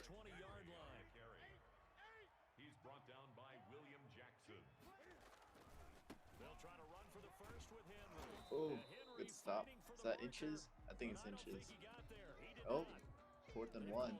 That doesn't look natural. His arm just being on his back like that. But I didn't see an injury. So injuries Yeah, are injury. back on, by the way. I turned them off for the preseason so no one lost any players in games they didn't play. But the regular season is back on now. Injuries are turned on. So hopefully we don't see anyone lose as 4th and 1. Derrick Henry, something you figure would be automatic for him, gets stuffed. Very, very interesting.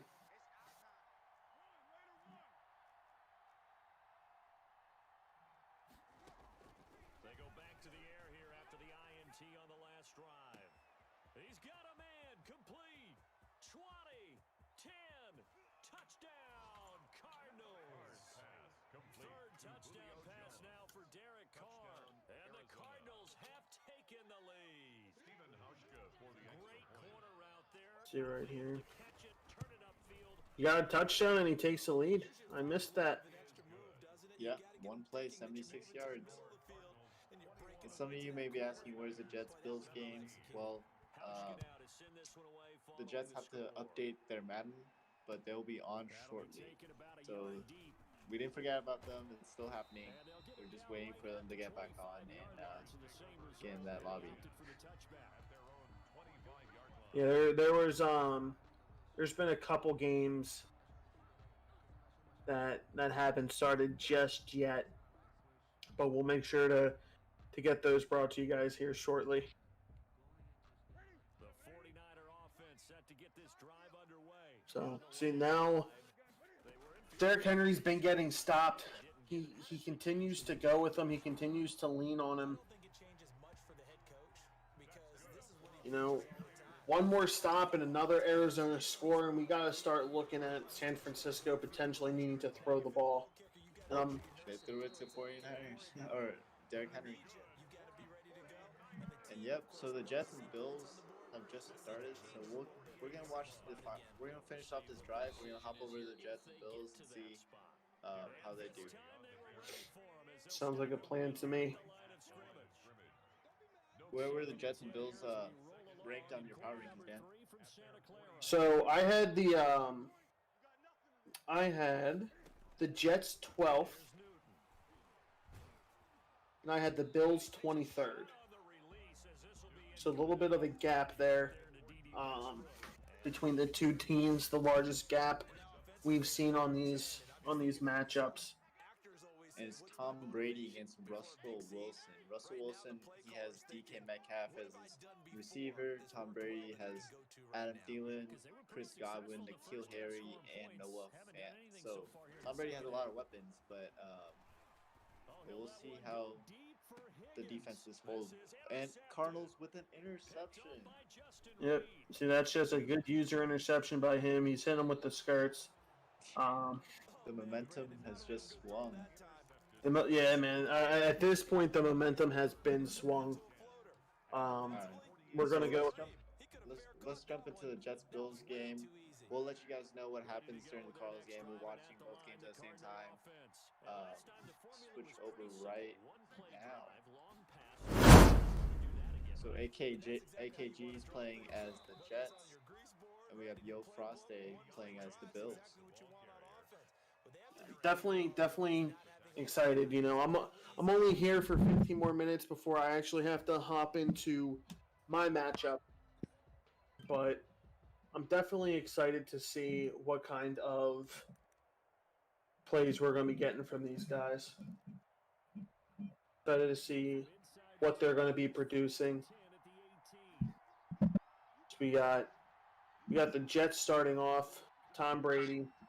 You got an X Factor wide receiver, a superstar wide receiver.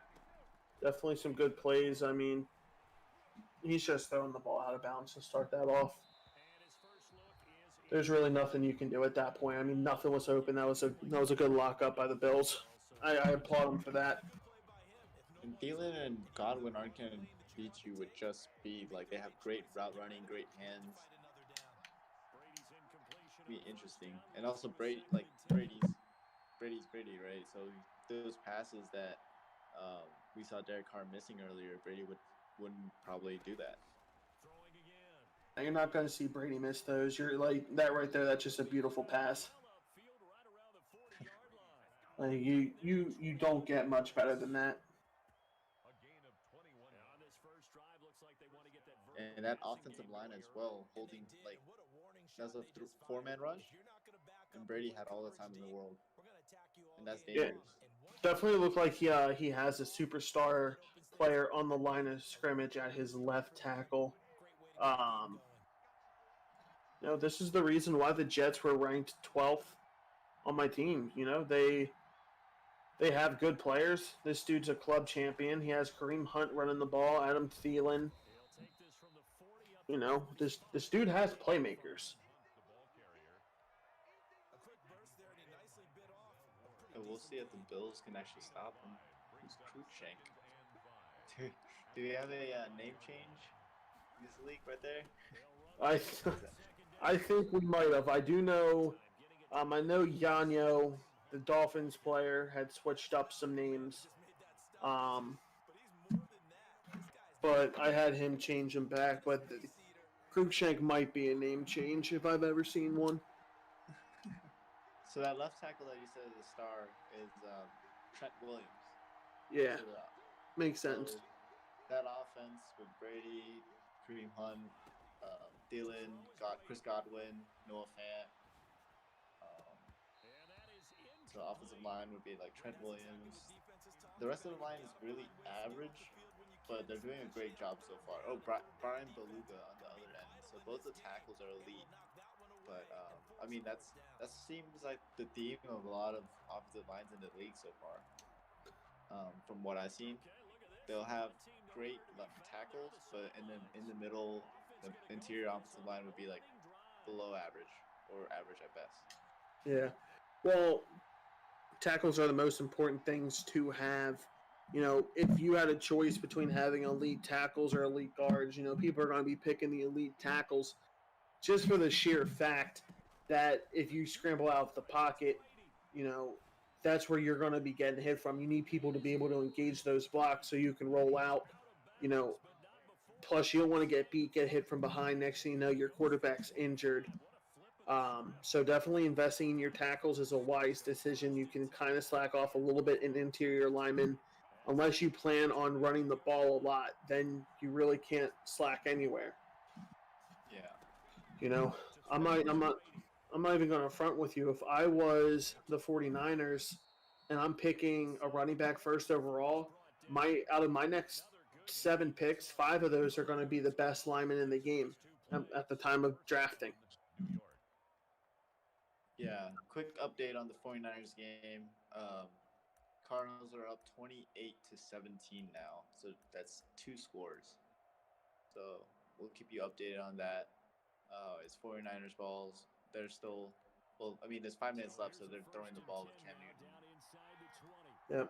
Yep, and he just missed a wide open touchdown pass because he's got to make better reads on that.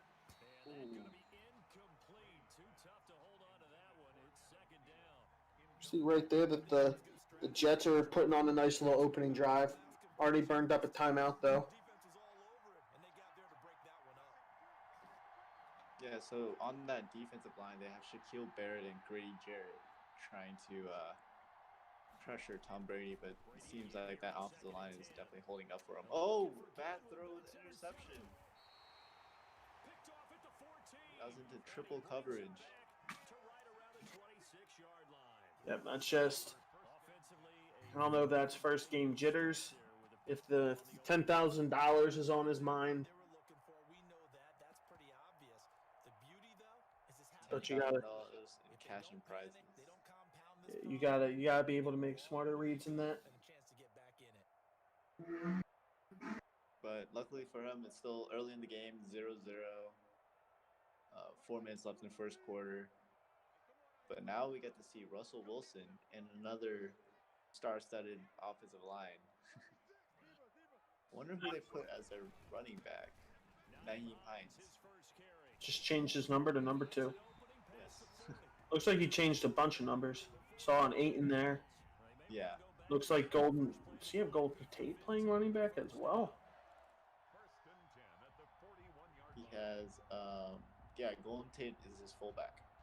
Wow, that's a move. I Surprisingly enough, Golden Tate's an 80 overall fullback. Hmm. Who would have known? That's surprising. Yeah. I mean, I don't hate it. I mean, if you got him going pass I'm plays, watching college football right now with those numbers. pretty. The 49ers tied or just scored a touchdown to make it a one-possession lead with 4 minutes left. I believe they're going for 2 right now. I'll let you guys know how that went or how that goes. I think so, such a small. He has such a small stature for a running back. Yeah, he does look pretty tiny. I wonder if he changed his height or anything. 5'9". I think that's how he is in real life.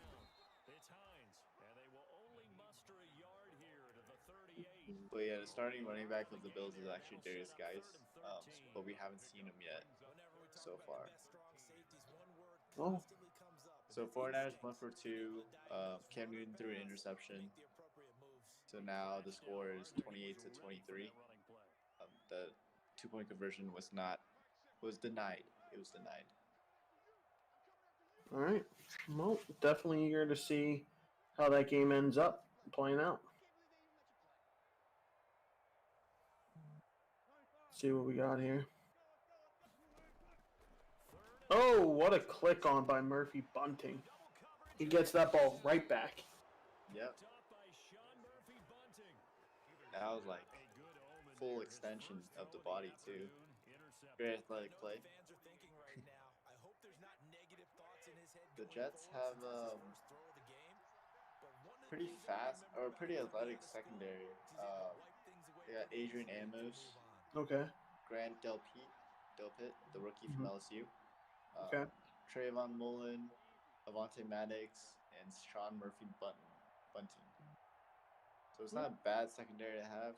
It's not elite like Oh, there goes Kareem Hunt. so far. Oh, Kareem Hunt. And the Bills defense parted like the Red Sea. Well, I mean, it looks like they parted like the Orange Sea right there. Am I right? Doing handstands and celebrating.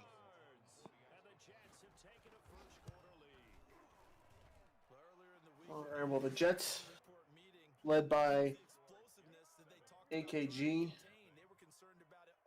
they are up 7-0. And Frosty's chat is not too happy with them. They are roasting him alive. I mean, what are friends if they don't roast you, right? How good are your friends if they don't roast you?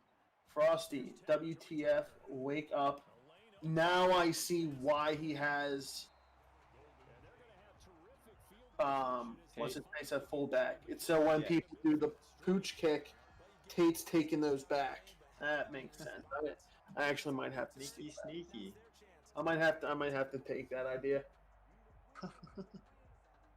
Yeah, Swavey, are you playing with your eyes closed? Boss up, this the big leagues. Ain't no knifey flow game. Well, I mean, at least his friends know that this is the big time. Yeah. I mean, I'm not gonna lie. Friends like that. Absolutely, like I'm not even gonna lie. If I'm watching my friend play and the title of the game is $10,000, Madden franchise week 1 versus the Jets club champion, I'm gonna be telling my friend to play a little bit better too. Yeah. I mean, you see Frosty, right? With that speed. I wonder how fast he is. Let me take a look at the roster. See how fast he is. So, I know that you're starting your game in 4 minutes. Are you ready? Like, are you mentally prepared for it? Yeah, I think chat would see and notice that I've been pretty quiet for the last 15-20 minutes, just trying to get my mindset right here as I head into my matchup. I'm playing the Giants, who have a good squad. I know my squad's good. It's whether or not I'm going to be able to play well with them. I've never really used Ryan Tannehill before. I don't run the ball with Aaron Jones much, so I got to make sure to get him involved. Yeah, well, good thing you have DeAndre Hopkins because if you throw anything in his vicinity, he's most likely going to catch it. Absolutely. Did Darius guys get hurt or something? Like, am I missing something? I'm really surprised that Hines is getting this many touches. He just might like Hines' shiftiness. As you see Golden Tate right there, he's getting very good field position on these kicks because he's starting running the ball at the 20-25 yard line. Mm-hmm. And just to confirm, Hines has 93 speed attribute. But he looks so fast. I think it might be because he's like 5'9". I think it's because he's 5'9". He probably has high acceleration, high agility, high change of direction. 93 acceleration, 90 agility. But I also, honestly, I think it's just because he's 5'9", so it takes him more steps to move 5 yards. You know what I mean? I Shorter legs.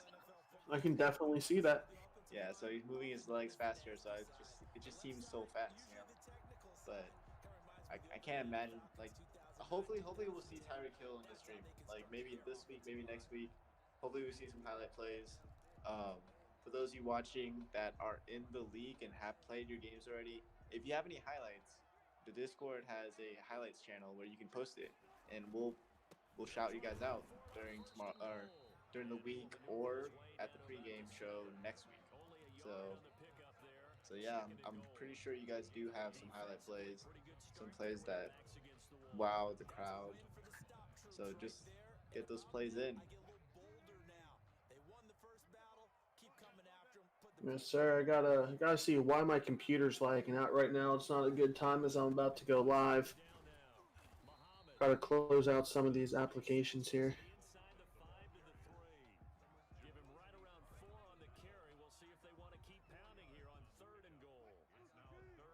So a quick update on the Cardinals game. They're up 35-30. They just converted another first down with a minute left. Todd Gurley, instead of scoring the touchdown, he slid. Unlike the game against the Lions in real life, where he scored that touchdown, now Nick Heckle is just going to run down the clock and he'll call it a game unless he fumbles the ball. But I don't see that happening anytime soon. Less than 30 seconds left right now. So that's crazy how the momentum for that game switched so fast, and how you gotta win some ugly games like that. You have 5 interceptions, 5 turnovers. You still gotta keep it going. Change up the strategy. Don't let it bother you. But yeah, so Cardinals ended up winning 35-30. It's good for them. I just got word that my guy won't be home for another 10 minutes. So I still got a little bit of time here to commentate. I'll probably leave in 5 minutes just to go get a drink of water and get prepared for that game. I am going to go ahead and start my stream though. Let the people know that I am going live here shortly. Get my chat hyped up.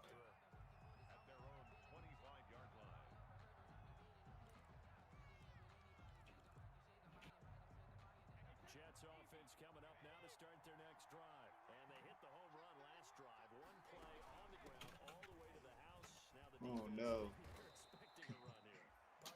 Having everything and anything happen in this league right now. Just Cardinals, Nick Heckle, his dog, kicked his Xbox and it came unplugged as he was winning with 16 seconds left. So we're gonna have to force win that. Kareem Hunt once again through the middle, all the way to the end zone. That's a 66-yard touchdown. The Bills come into the game expecting that Tom Brady's going to be making plays, but then they forget they have Kareem Hunt. Yeah, it's absolutely insane. He's being able to run the ball, in my opinion, with more success than the 49ers, and he doesn't have nearly the amount of talent. Crazy. All he has is 2 brilliant tackles. the Bills don't really have that much of a run defense as well. They have pass rushers, but not really a run defense. From what I've seen, it's just Grady Jarrett, Mario Addison, Alex Okafor as their front three. But And he'll go down as this drive will start at the 25-yard line. At their own 25-yard line.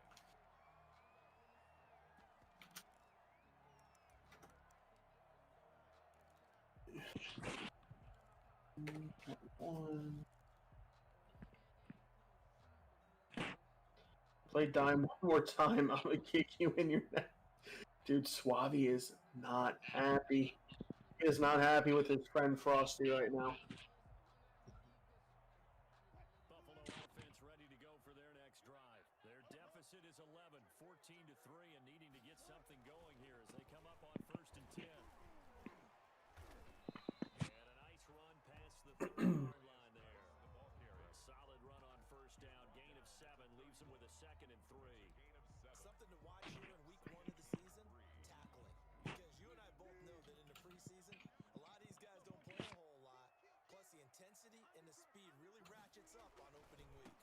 On 2nd down now, it's Hines. And they take him down, losing yardage back at the 27.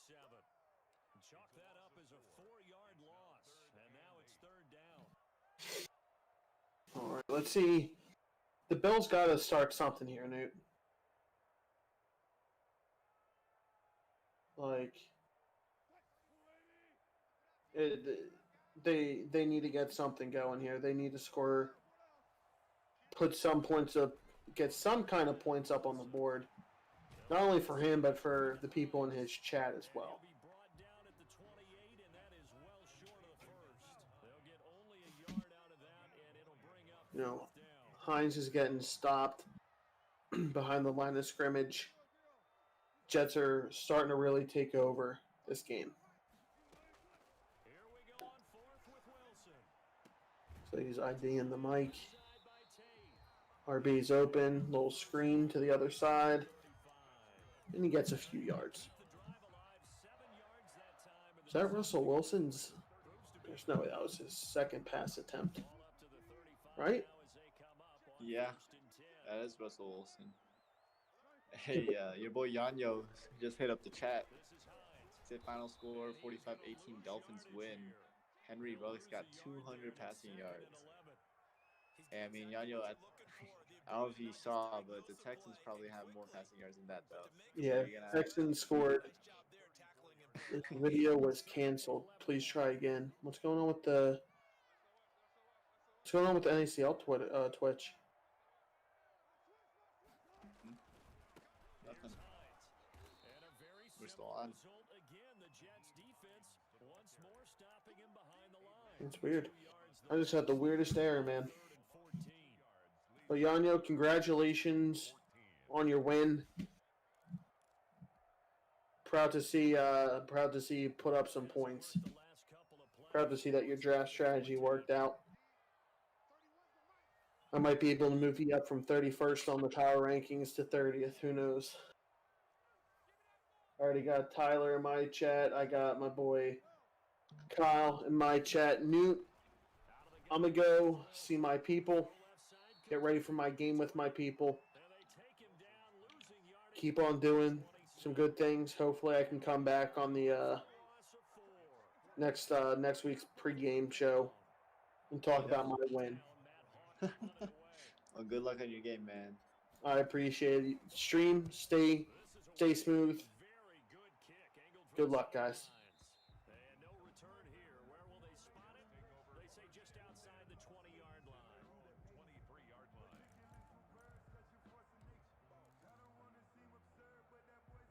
Jets offense coming up now to start their next drive. And for them, a touchdown their last go-around. Obviously, they'll be hoping to do that again. And when you start plotting for this drive, So we see the Jets with the ball right now. Looks like they're about to pass the ball, but I don't know. The Bills have not been able to stop the run at all, giving up 2 big touchdowns to Kareem Hunt. Throwing on 1st down is Brady. Oof. Open man, that's Noah Fant Look at that to take accurate it. throw And past to the Noah 40, Fant from Tom Brady. success, 19 yards. One play has him up past the 40 already, and another 1st and 10. Working from the gun, it's Brady. See, no one open. Oh, that could have been a bad throw. 21. If 21 cut that pass off, that would have been an interception. Probably a pick six too, but this computer couldn't read it in time, and that's a completion for Tom Brady. It's because of catches like that. That's why he goes. We've got a 14-3 ball game with 2 minutes left in the opening half. We remind you that coming up in 2 minutes, we'll again head down to visit with Jonathan Coachman in Orlando, back for another year. He'll have scores from around the NFL here on this opening weekend. And he'll be taken down at the 44-yard line. That one, a first down pickup of 8. Now after the run by Hunt, here's 1st and 10.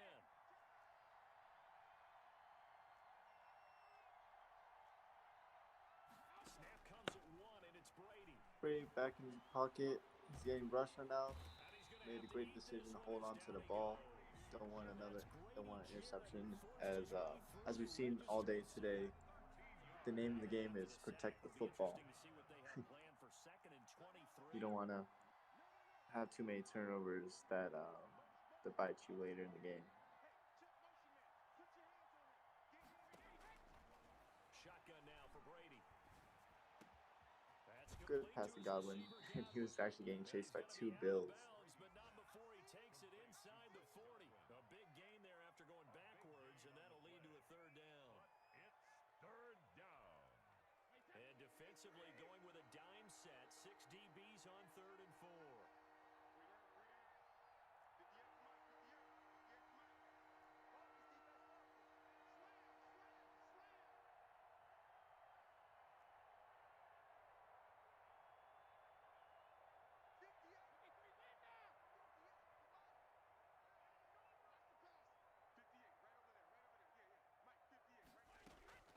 From the gun, it's Brady. 20 seconds left in the half. He's got his Great tie throw in to the Fat. And he's got a I mean, it's first crazy. down as Like a tackle Tom Brady, made at the like the Bills' difference between 24-yard accuracy line.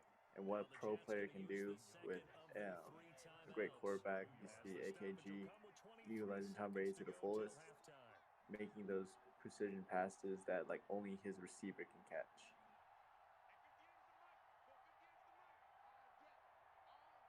I don't know if the Bills have done anything else to try to stop Tom Brady, but every time they try to stop the pass, AKG would just switch up to a run and break out for one big play. Brady now on 1st down. And that is caught, but he will come down out of bounds, says the side judge, incomplete. The Pro Bowler Chris Godwin, the intended receiver, and that'll bring up 2nd down. 4-yard line.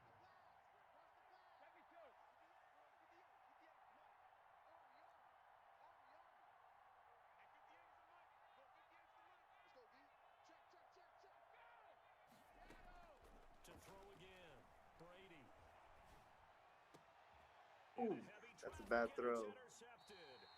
Lucas was lurking there. Off inside the 5. And Good he's interception gonna by see Bills. back in Prevented a the closing stages of the first half. 3-score lead At their own going into the half. I'd be surprised if they have one. Well, they're going to try for one more play, but I don't think it's going to be anything like a touchdown or anything, but we'll see. You miss 100% of the shots you don't take.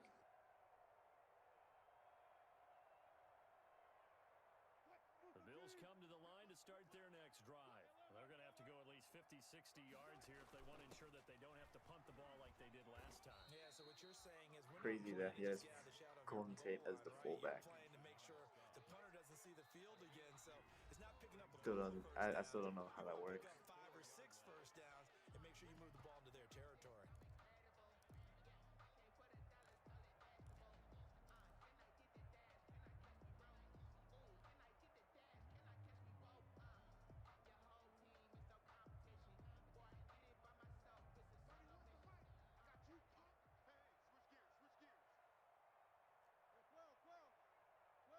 Looks like the Bills are trying for one last play, see if they can get break off a big run, but the Jets stopped them and contained them.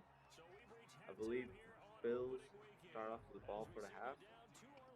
Jonathan Coachman has our EA Sports halftime report. Coach. Yep, and it's confirmed the Bills start the ball at the half. They need to make a score, get a stop. Right now it's a 2-possession game. They need to just close that gap a little. And the tackle going to be made right there at the 25-yard line. At their own 25-yard line.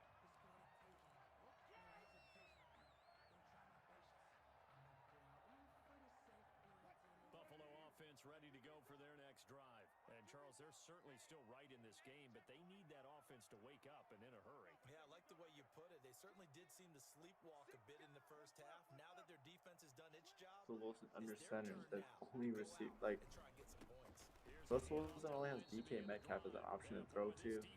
I think that is a problem, but I do like how they're committing to the run. Hines with 12 rushes, 54 yards on the day. Yeah, it was almost like the bullet train, wasn't it? I We'll mean, just see if he can make some adjustments that play, holding them to no gain. can probably break off for some big plays. They stay on the ground again. It's Hines, and he'll be upended at the 28-yard line. Just a 3-yard gain there.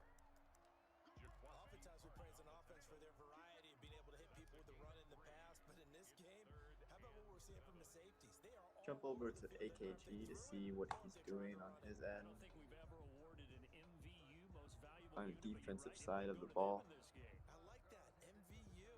Well done.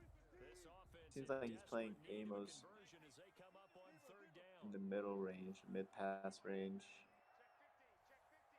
Delpit. I don't know. I mean, ooh, that's a good throw. So it's definitely zone coverage. It's a lot different than what we've seen before with man coverage from the Texans earlier today. Great way to convert on third down there. 21 yards the play. 48-yard line.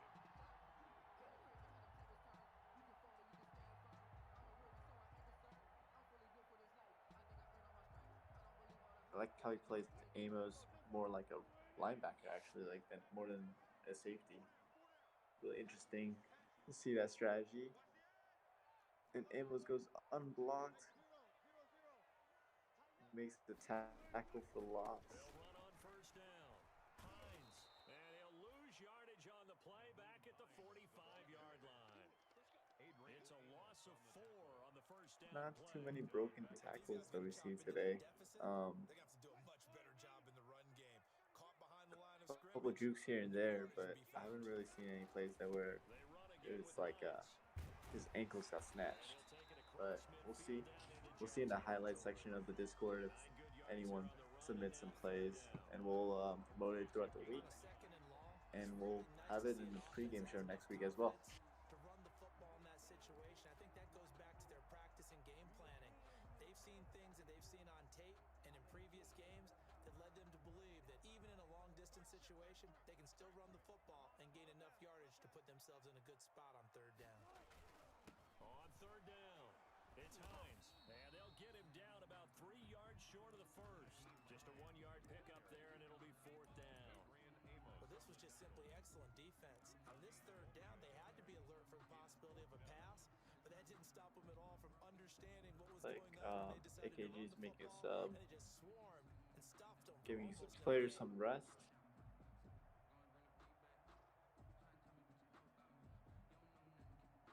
Still 5 minutes left in the third quarter. I guess they figure they got to start taking some chances. Here's a big one in this third quarter as he'll go for it on fourth down. And look, Banks IQs versus Nuke win. I gotta play that game in a couple minutes after this game, but we'll see. Bills tried to catch the Jets offsides, but get that easy 5 yards. The Jets are too disciplined for that.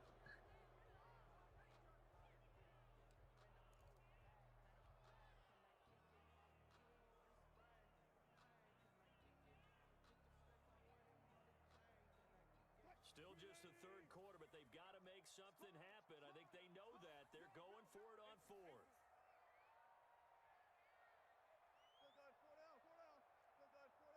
see the Jets playing man to man right now, trying to stop the 4th and 8th. Probably ooh, what a throw, what a catch, and that the drive lives for another day for the Bills.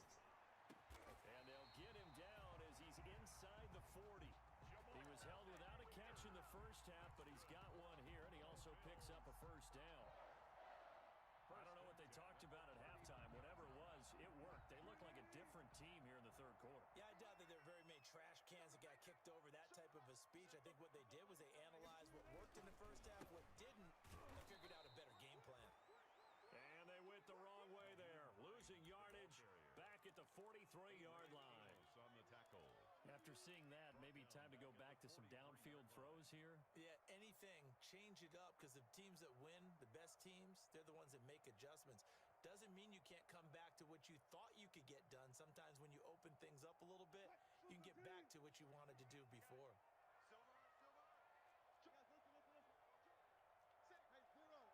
Here goes Hines, breaks off for a bigger run. The Bills are onto something. This drive is still the first drive.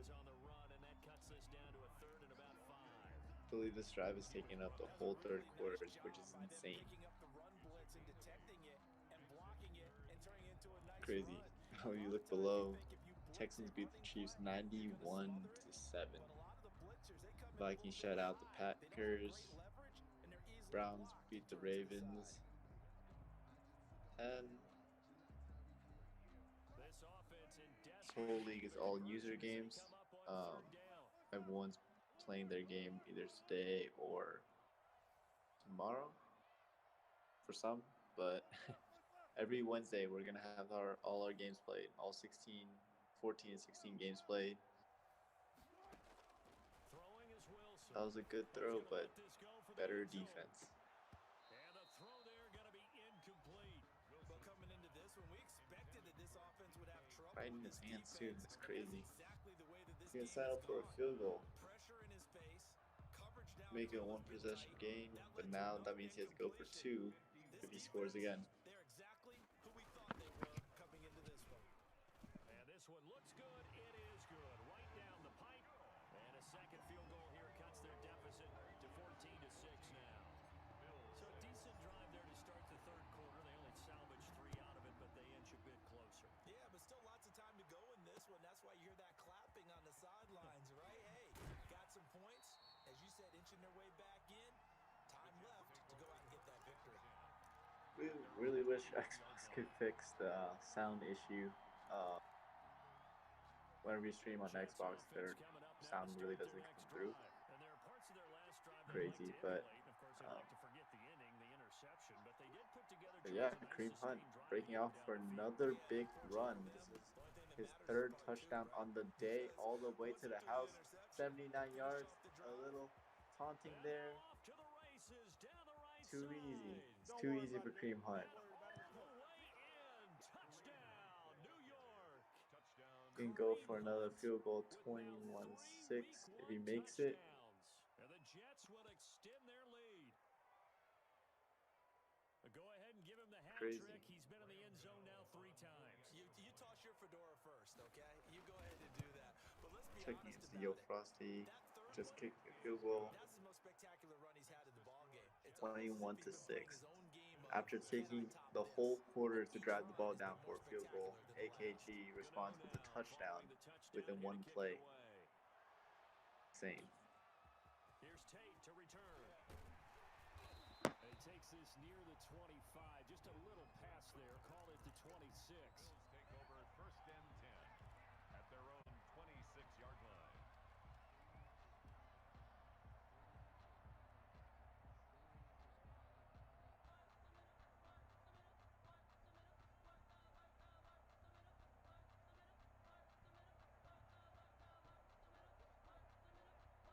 The Bills come to the line to start their next See if the drive. Bills can And respond. fortunate to I get mean, points they on the board last time. They gotta didn't take really care of the have ball, hold but at the defense. same time, they gotta move the ball too.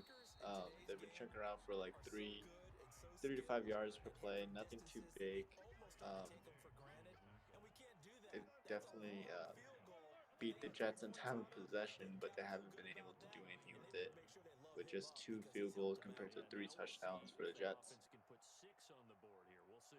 We haven't really seen too much of DK Metcalf today, so maybe we can see him this play right here. Nope. It goes to Grant Sr. He's got a man. That's Grant. And they'll get it up just short of the 45 at the 44.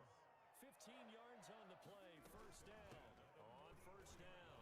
It's Hand off to Hines. And they're Hines takes it field just a 12 yard yards. shy of the 40. They got the ball moving Nice gains. That once was again, 14 but let's see if they can get the ball into the end zone. Time's running out. We're about to get to the fourth quarter. That's complete to Hines out of the backfield. And he's going to be out of bounds down Right now, Russ only has 58 yards passed in total, and that worries me because he's your quarterback. You need to make plays with him, but so far the Jets have been great at containing him. You're not running the ball with Russ. You're not throwing the ball with Russ. He's just handing off the ball to Nyheim Hines, which, I mean, that's fine. Hines is getting those yards, but it's not really translating into points right now. So we'll see if he has to adjust his strategy and lean on Russ a bit more rather than Hines. If they're going to get a first down out of this, they're going to have to earn it because there's been tough going in the interior there. And here we are on 3rd and 1. Be prepared. Brace yourself. Going to be some contact going on. And they'll let their fullback try and push the pile. Golden to the house. That's crazy. Fullback dive. Golden Tate takes it to the house. Golden Tate as a fullback still amazes me. It's insane. And go for a field goal, make it a 1-possession game going to the 4th quarter. And we still have a ball game. It's still a tight game. One mistake and the Bills are back in it. They just need one stop. No scores. One stop.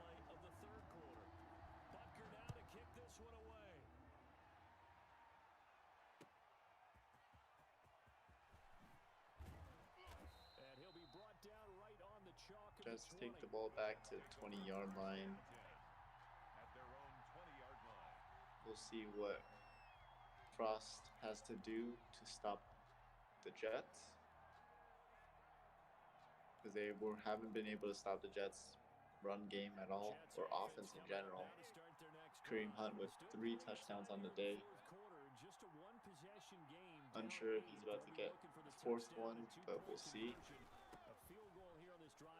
Wide open. Untouched. Oh, there you go, by the shoelaces.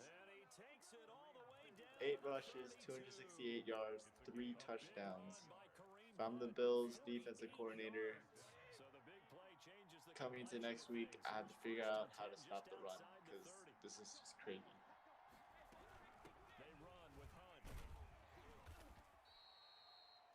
So Jets are just running down the clock, moving the ball through the ground. I mean, Tom Brady doesn't have to do much but hand the ball off. Definitely, you want to bleed things out at this point, right? Continue to possess the football, gain some yardage, and put the onus on the defense. Do they have to use timeouts? What are they going to do to stop you? You're taking charge. Not the Kareem Hunt. After a pickup of about 4. Typically, we think it's the strong safeties that are better tacklers, especially closer to the line of scrimmage amidst traffic. But in this case, how about the free safety coming up and making the big-time play? And this defense going to bring out a couple extra DBs here on 3rd and a yard.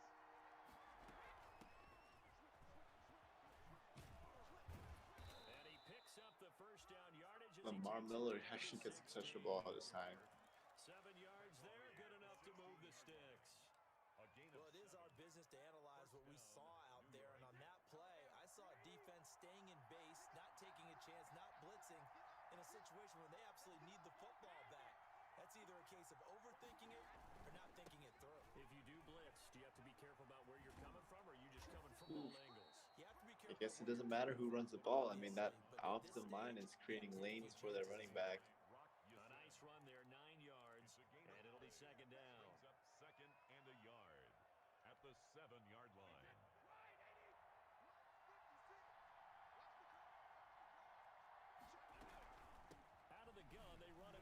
Kareem Hunt with the change of direction. And he's 4th in. touchdown on the day. It's too easy for him. Over 250 yards, 4 touchdowns. Find a way to stretch their lead. New York Jets 28-13 coming into this game. If I told you that Tom Brady would score 0 passing touchdowns, you would call me insane. Any road win in the NFL is a Bills great have road no win. I mean, it answer just does to not the run matter right whether it's now. supposed to be tough or not. In this particular situation, how great will they feel leaving with a win on the road against a tough opponent? A little work still to do, though. And he'll be stopped up at the 25. Golden Tate takes it out to 25-yard line. Now the Bills are forced to actually make plays with Russell Wilson. We'll see if they can throw deep. They have to score fast. There's 4 minutes left. They're down by 2 scores. They also need to make a 2-point conversion to tie up the game. Buffalo offense ready to go for their next drive. And that So it's last going to be tough. drive, It's a daunting it was task. all I about mean, the ground game, ground and pound. And I don't care how we're playing the game these days, offensive linemen still want to fire down out 15, and Russell smack the Wilson. guy opposite them. And you're still running the ball with Hines. They feel better about I that. really don't That's what they want to do. think. That's how they want to play. I mean, And that's how they 22 rushes for 89 yards compares to the See what happens Jets here. running back Kareem Hunt with At the 28-yard like line. less than 10 rushes, Here's over second and 7 now 250 from the yards, 4 28. touchdowns. You're just not going to outrun the Jets. You need to make plays with Russell Wilson. And Russell Wilson is a 99 overall quarterback, and all you're doing is screens. I really don't agree with this. I want to see you. Frost needs to block the ball to get the ball in the air. Even if you don't want to commit to full 2-minute offense, you have to up the tempo, up the urgency. Maybe you're starting to call 2 plays in a You also have DK Metcalf as your leading receiver. Like, DK is not the worst receiver to have to trust with the ball. A gain of 5 brings up 2nd and And not only do you have is he running with Hines, but he hasn't been running with Russell Wilson as well. And Russell Wilson, pretty good dual threat quarterback. I don't think he's just not being utilized correctly at this. I don't see how the Jets are stopping him from doing that. That was a good throw by Russ. 29 rushes compared to 11 passes.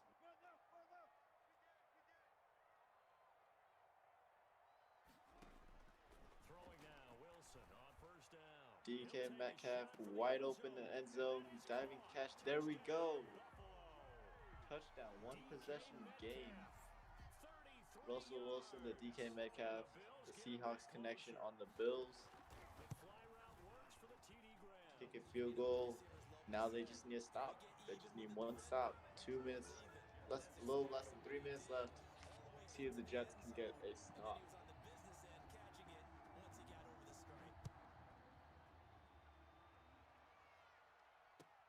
That'll be taken about a yard deep.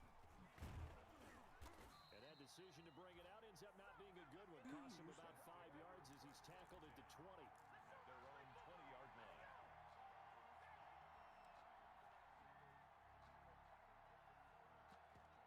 I don't get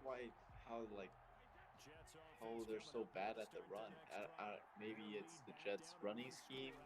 They have Brady Jarrett, 90 overall defensive tackle, built for the run.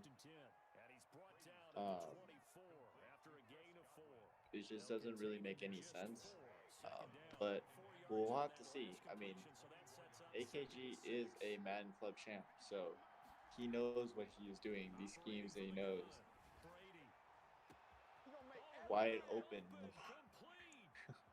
Lamar Miller, he's just waving him back, taunting at him. It's just too easy. Like, it's just insane. You have that much time of possession compared to the other team. You're expected to score more and control the pace of the game. But AKG is letting loose right now. He hit the ball. He kicked the ball out to upright. I'm sure it didn't bother him at all. 1 point. I mean, now it's still a 2-point game, 14-point deficit. I don't think the Bills have it. We'll be jumping to Dan who was on here earlier. We're jumping to Dan's game against the Giants. It seems like it's gonna be a high scoring affair. I mean, the Giants are up 14-7 right now. Dan just scored a touchdown. It's Giants ball. Let's see if Dan can stop them. But we'll jump straight to that game after this. After we're done with this, I just don't understand why we're still throwing the ball, like throwing screens. Why we aren't utilizing Russ's legs.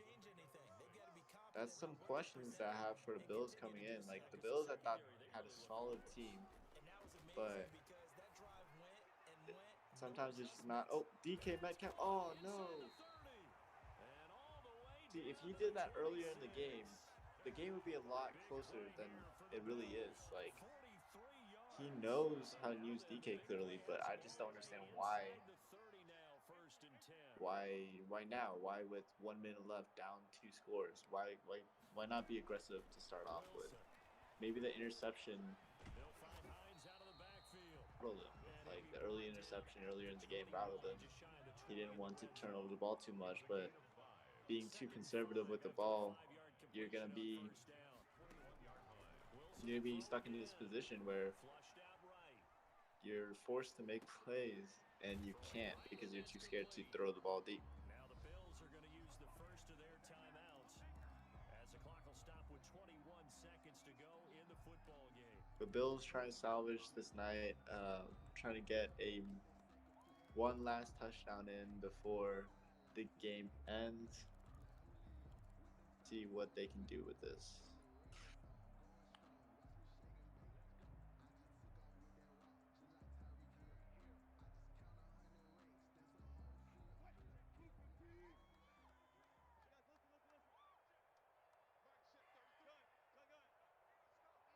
Moving Hines to the outside. No one's guarding Hines right now. Man-to-man coverage for the Jets. And he throws the ball away with Russ. 4th and 3. Thrown to the sideline and incomplete. And they're indeed going to go for it here on 4th down. So trailing here in the last quarter. Let's see how this plays out.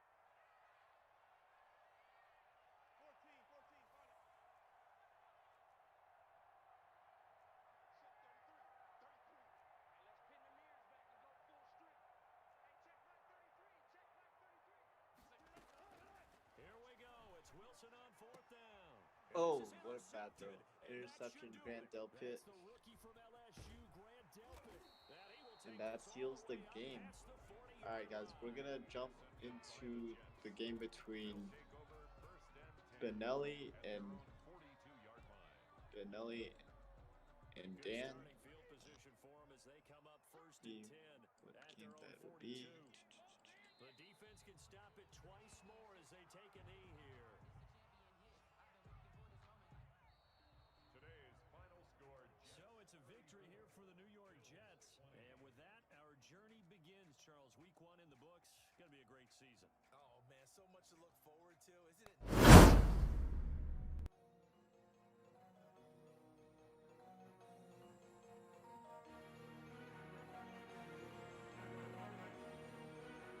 BB on the track. Yeah.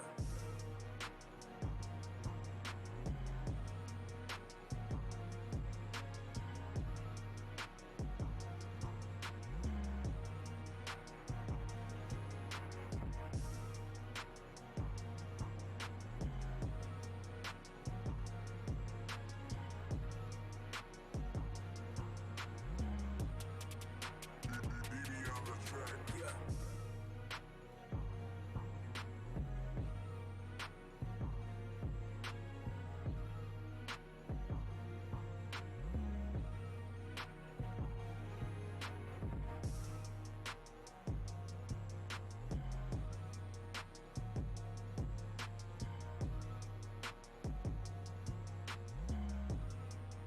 BB on the track. Yeah.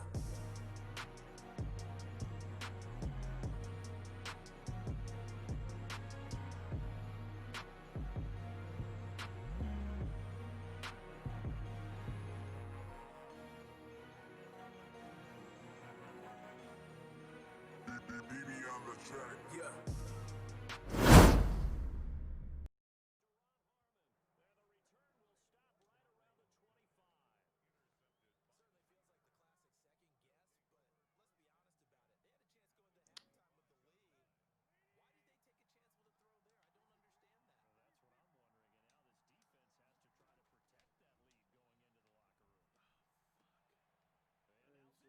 jump into the game with Dan.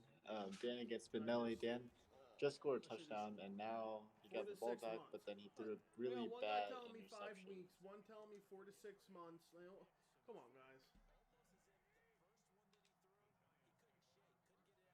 I'm over here throwing idiotic interceptions. Should have just ran the ball, took my time, kicked the field goal. No, I went try to be extra. And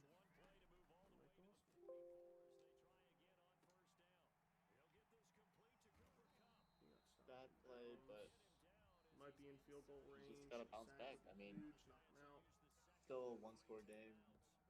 11 seconds left in the half. It's been a pretty high-scoring affair right now. Lag.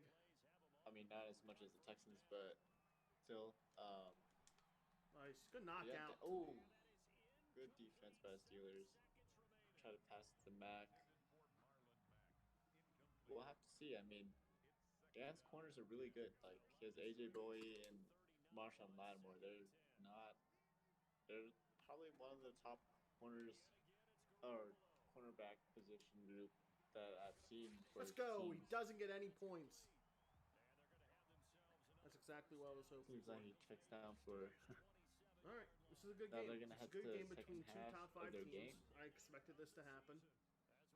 He gets the ball, so just needs to These not two make top 5 mistakes. teams in I mean, terms of roster, but gotta now protect I the have football. someone with a torn labrum. But I mean, dude, his replacement came in and got a sack. So who knows?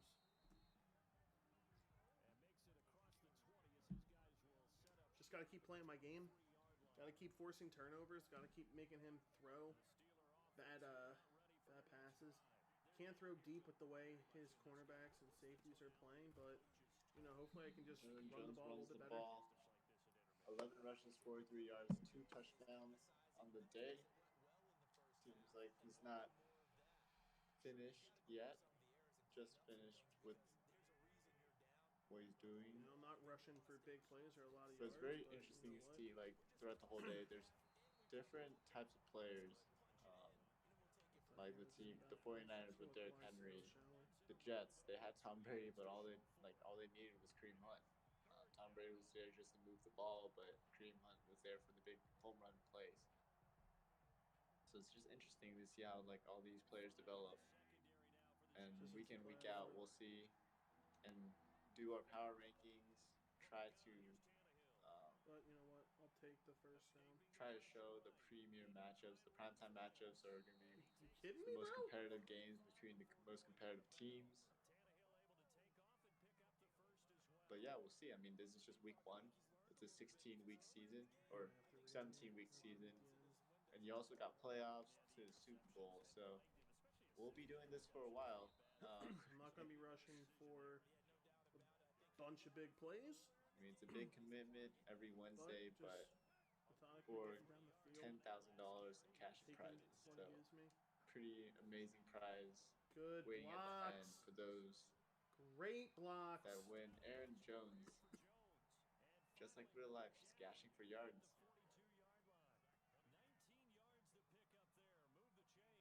Making that first man miss.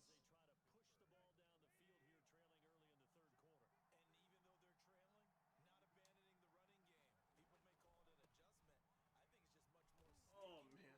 Aaron Jones again.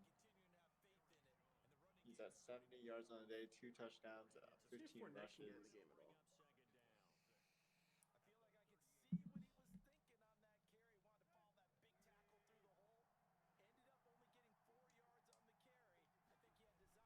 We'll have to see. There you go. 5 weeks makes sense. Stop. Don't It's have 3rd down. surgery. What's he going to do? Here's Ryan Tannehill. DeAndre Hopkins as his top receiver. Jarvis Landry, very good possession receiver. No! Open. I won. No. Oh my god, I saw X, but I pressed the wrong X. I fucking hate playing on Xbox from PS4. I had X across the middle of the fucking football, field. man. Gotta protect the football, Dad. I knew I was gonna make that mistake Jimmy Garoppolo leading the Giants. Marlon Mack with another reception. Pittsburgh Steelers first down. Yeah, Pittsburgh Steelers also got a turnover because of the controllers. Like, I'm so used to playing Madden on my PlayStation, and I see X, and I go and I hit A, thinking that's normally X. Devin White. He's usually controlling Devin White. Devin White guarding the flat. Oh, but leaves downfield on an RPO. Cooper Kupp open. That pass rush of his is non-existent right now. Jimmy Garoppolo is very comfortable in the pocket, taking his time. Another check down to Mack.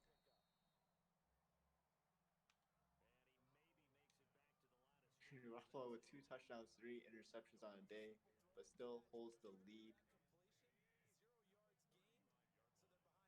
I haven't seen the Giants run the ball at all right now. So Cooper Kupp, another possession receiver, really good out of the slot. There's such a slight input lag right now. Like, it's bad. 3rd and 1. They're in the red. Well, they're in field goal range, not in the red zone yet. Play action. Guy. Oh my gosh. Dan Once sent this also everybody played, at him. wanted to get back there. It's that tight end. Dallas Goedert, wide open.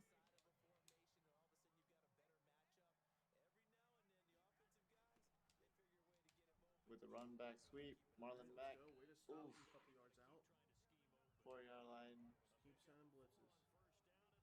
I mean, if he scores a touchdown, it's still 1 possession game unless he goes for 2, which could happen. I mean, you go for 2, it's still, you'd be up by 9, and if you don't make it, you're still up by 7. So I can see him going for 2. I mean, if I were him, I would go for 2, but seems comfortable with kicking another field goal or an extra point. Up 21-13. Dan started with the half with the ball. I can't hit A when I want Threw to. an interception, a really bad one. Gets the ball back. Let's see what he can do with it. Give me some blocks. No spin move on this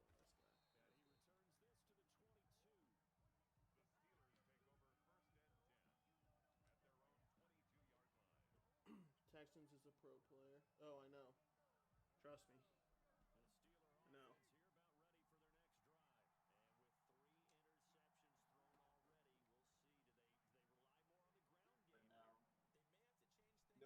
No, Tannehill takes the ball, does it himself. Oh no! What a play, but I was past the line. Threw it across the line of scrimmage.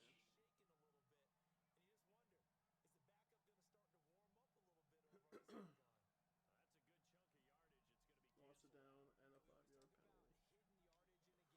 Second and Should not 14. ball here. That was a I bad. don't think he's expecting a run.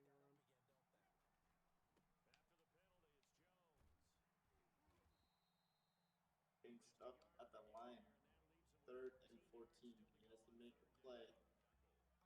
Or he risks going down 2 scores. I need to get Hopkins involved.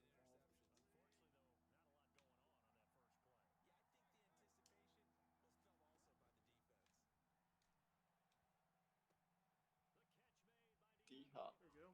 There's Hopkins.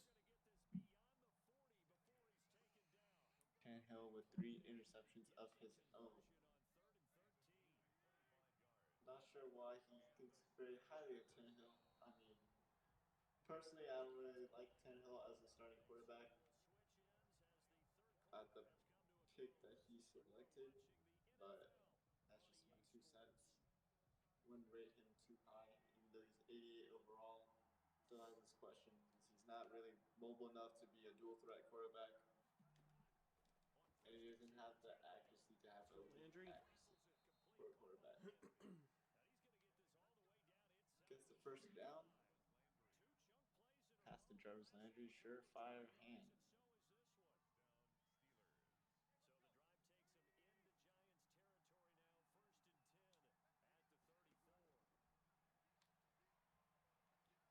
That's an interception. Ooh, bad throw again. You cannot throw to Derwin James. vicinity like that, Derwin James more times than not will get that interception. Might be because Dan's been watching football and forgot how Derwin James plays because Derwin James is out for the season for the Chargers, unfortunately. But Derwin James is probably one of the best safeties out there. I'd take strong safeties I take over him is probably honestly probably Jamal Adams. Like that's the only only player that I'd take over Derwin James. Just try to cover too hard flat. You'll get moved up to top 15. The Giants with the ball, 7 minutes left in the game. They I have a need my chance to people take to a catch that, bro. His people catch possession everything. lead, a 2-score lead.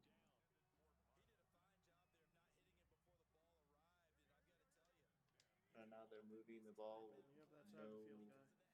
resistance. They're just running the ball with Mac now, trying to run down the clock because they know they have the lead. Some people are aggressive with the lead and start throwing the ball and try to run up the score, but other people are very conservative.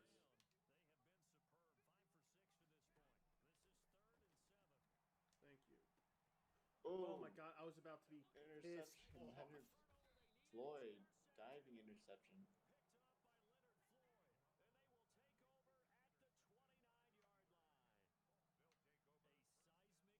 Dan is back in the game from that defensive play.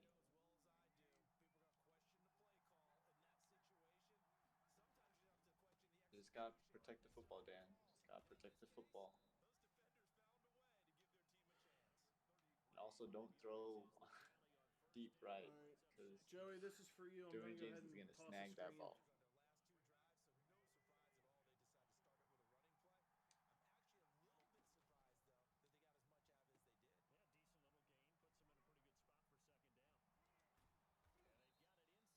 Great throw. Oh my god, Ryan to Aaron Tannehill's Jones. stats are Ryan not Tannehill good. not having the best day. 7 out of 15, 3 interceptions.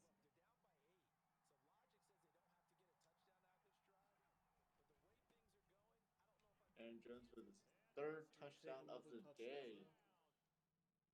Will he go for 2 and tie up the game?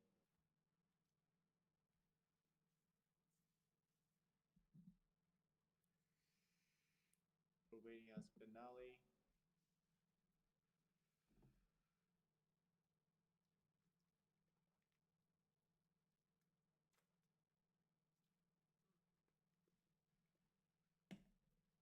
Bernard needed a little break to get his Gatorade.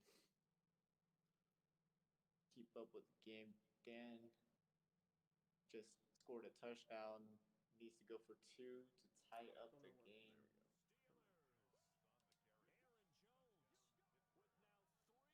Aaron Jones with 3 touchdowns on the day. Look at that. You know, the pause menu, but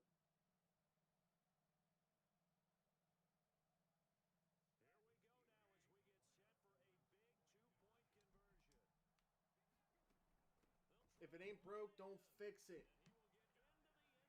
Let's go. He loves passing the ball. 2-point conversion, good. Really been running the ball. 21-21. So,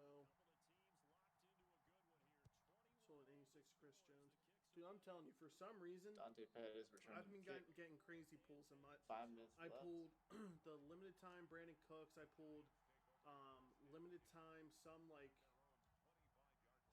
left guard or right guard that I sold for like 350K. Pulled 91 Derrick Henry. Oh, he's gonna pass the ball. Marlon back. Go, big hit. Harmon broke that up. He said no sir. Yeah.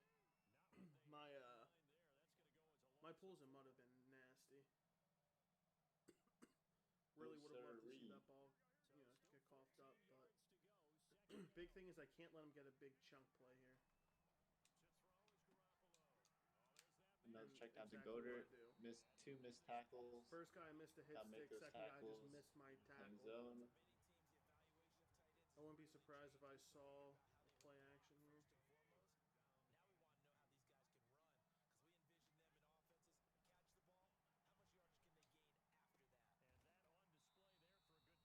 can't give up a touchdown. Another pass to Goddard. I have to Giants try are to hold him to a moving the field goal, ball. or better yet, get him to turn the ball over. Yards receiving now for the game. They can't seem to stop it. Some pretty good games all weekend. We may have So it looks like he might have Need to get one stop. The Steelers need to get stopped. One turnover. Nope. Another check down to Mack. Another missed tackle. I think he has Another cheap first down. He's just gonna try 313 to. yards. There's 2 touchdowns, Yeah, 4 interceptions for Jimmy Garoppolo, but they're still tied. And in today's NFL, it almost feels routine. And I hate that when you talk about a 300-yard passing game. Marlon Mack has probably been his favorite target this whole day. Mack has a passing, I believe, has a receiving touchdown and also a rushing touchdown. They go right back to Mack. Marlon Mack rushes for a first down, moves the chains. Now they're in field goal range. Pickup of 8. They show run with 3 tight ends here on first down. He's not even gonna hike the ball. Getting down to the good stuff. He's really gonna play like a bitch. With 2 minutes remaining on EA Sports. So it's Giants football here as we welcome you back. They've got it first and 10 as they search for a go-ahead score. Marlon Mack. And he doesn't quite make it, taking it within I think that was his Now last Dan play. just wants him to score, but And quickly we're going to get at this point, I just run down the clock. I run down the clock, kick a field goal. jumbo set with 3 tight ends here for first and goal. I would keep the ball out of Dan's hands as much as. Oh, there he goes. He scored the ball. I don't Dan have any has confidence in being able to stop him and have enough time. around 2 minutes to score a touchdown, and that's not hard. That's not really hard See to if I do. can come back. All you need is protect the football, and we'll have to see. I mean, I haven't I don't been think that was a 52 good coaching decision by the timeouts. Giants. They should have definitely And I think if I get a touchdown, slowed down the I'm ball, gonna go for 2. or if anything, just did like 2 QB kneels. At least take away Dan's 2 timeouts, because those 2 timeouts are very valuable Yeah, at this I point. get that there's $10,000 on the line, but I mean, at the end of the day, I'm in this to have fun. I'm not about to sweat and, chew clock and be a bitch about it. Offense here about ready for their next drive. And for them, a touchdown their last go around. Obviously, they'll be hoping to do that again. Landry. Jarvis Landry with another catch, 9-yard reception, 8-yard reception. Second down, clock still running down. Because you know they'll make some adjustments. Second and 2 at the 30. Here's a second and 2 now from the 33. They'll look to throw. The left side. Another reception by Aaron Jones gets the first down, but the clock is still running. Continues. It's a first down. Partner, they're clearly saving Beasley's those leading my timeouts, but team. they still have to work with some urgency to put themselves in the right position. So from the 36 now, first and 10. Back to throw.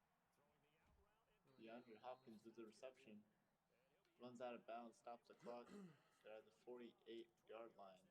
Not the play I wanted, but Pressure's on. get the first down, get out of bounds, stop the clock. Just playing smart football, understanding the situation, making the plays necessary, and making sure that clock stops at every opportunity. I played this perfectly.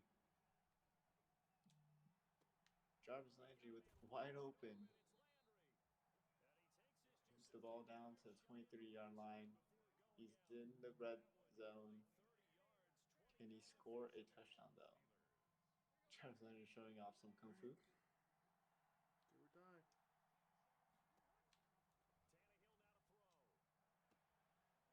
Aaron Jones moves the chains. And able to get this down inside the 15 to either the 13 or This is why I think that the Giants made a bad coaching decision when scoring that touchdown. They should have ran down the clock. 46 seconds left. Dan still has both his timeouts. He's on the 14-yard line. He tie up this game. If you want to run it now, you may very well have them fooled. He'll find Jones again, complete. But as we've seen today, the red zone is where a lot of players make their mistakes, and a lot of defenses capitalize on those mistakes. So Dan's just got to be careful with the ball. He's in the red zone. One small mistake, and that's the game. Out of the backfield, that's complete. And down inside the 10 here before he's out of bounds right around the 7. They're able to convert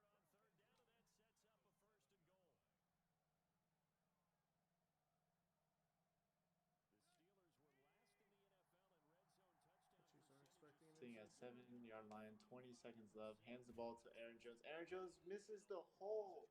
He had a hole. Forces Dan to take a timeout. And with another inside zone.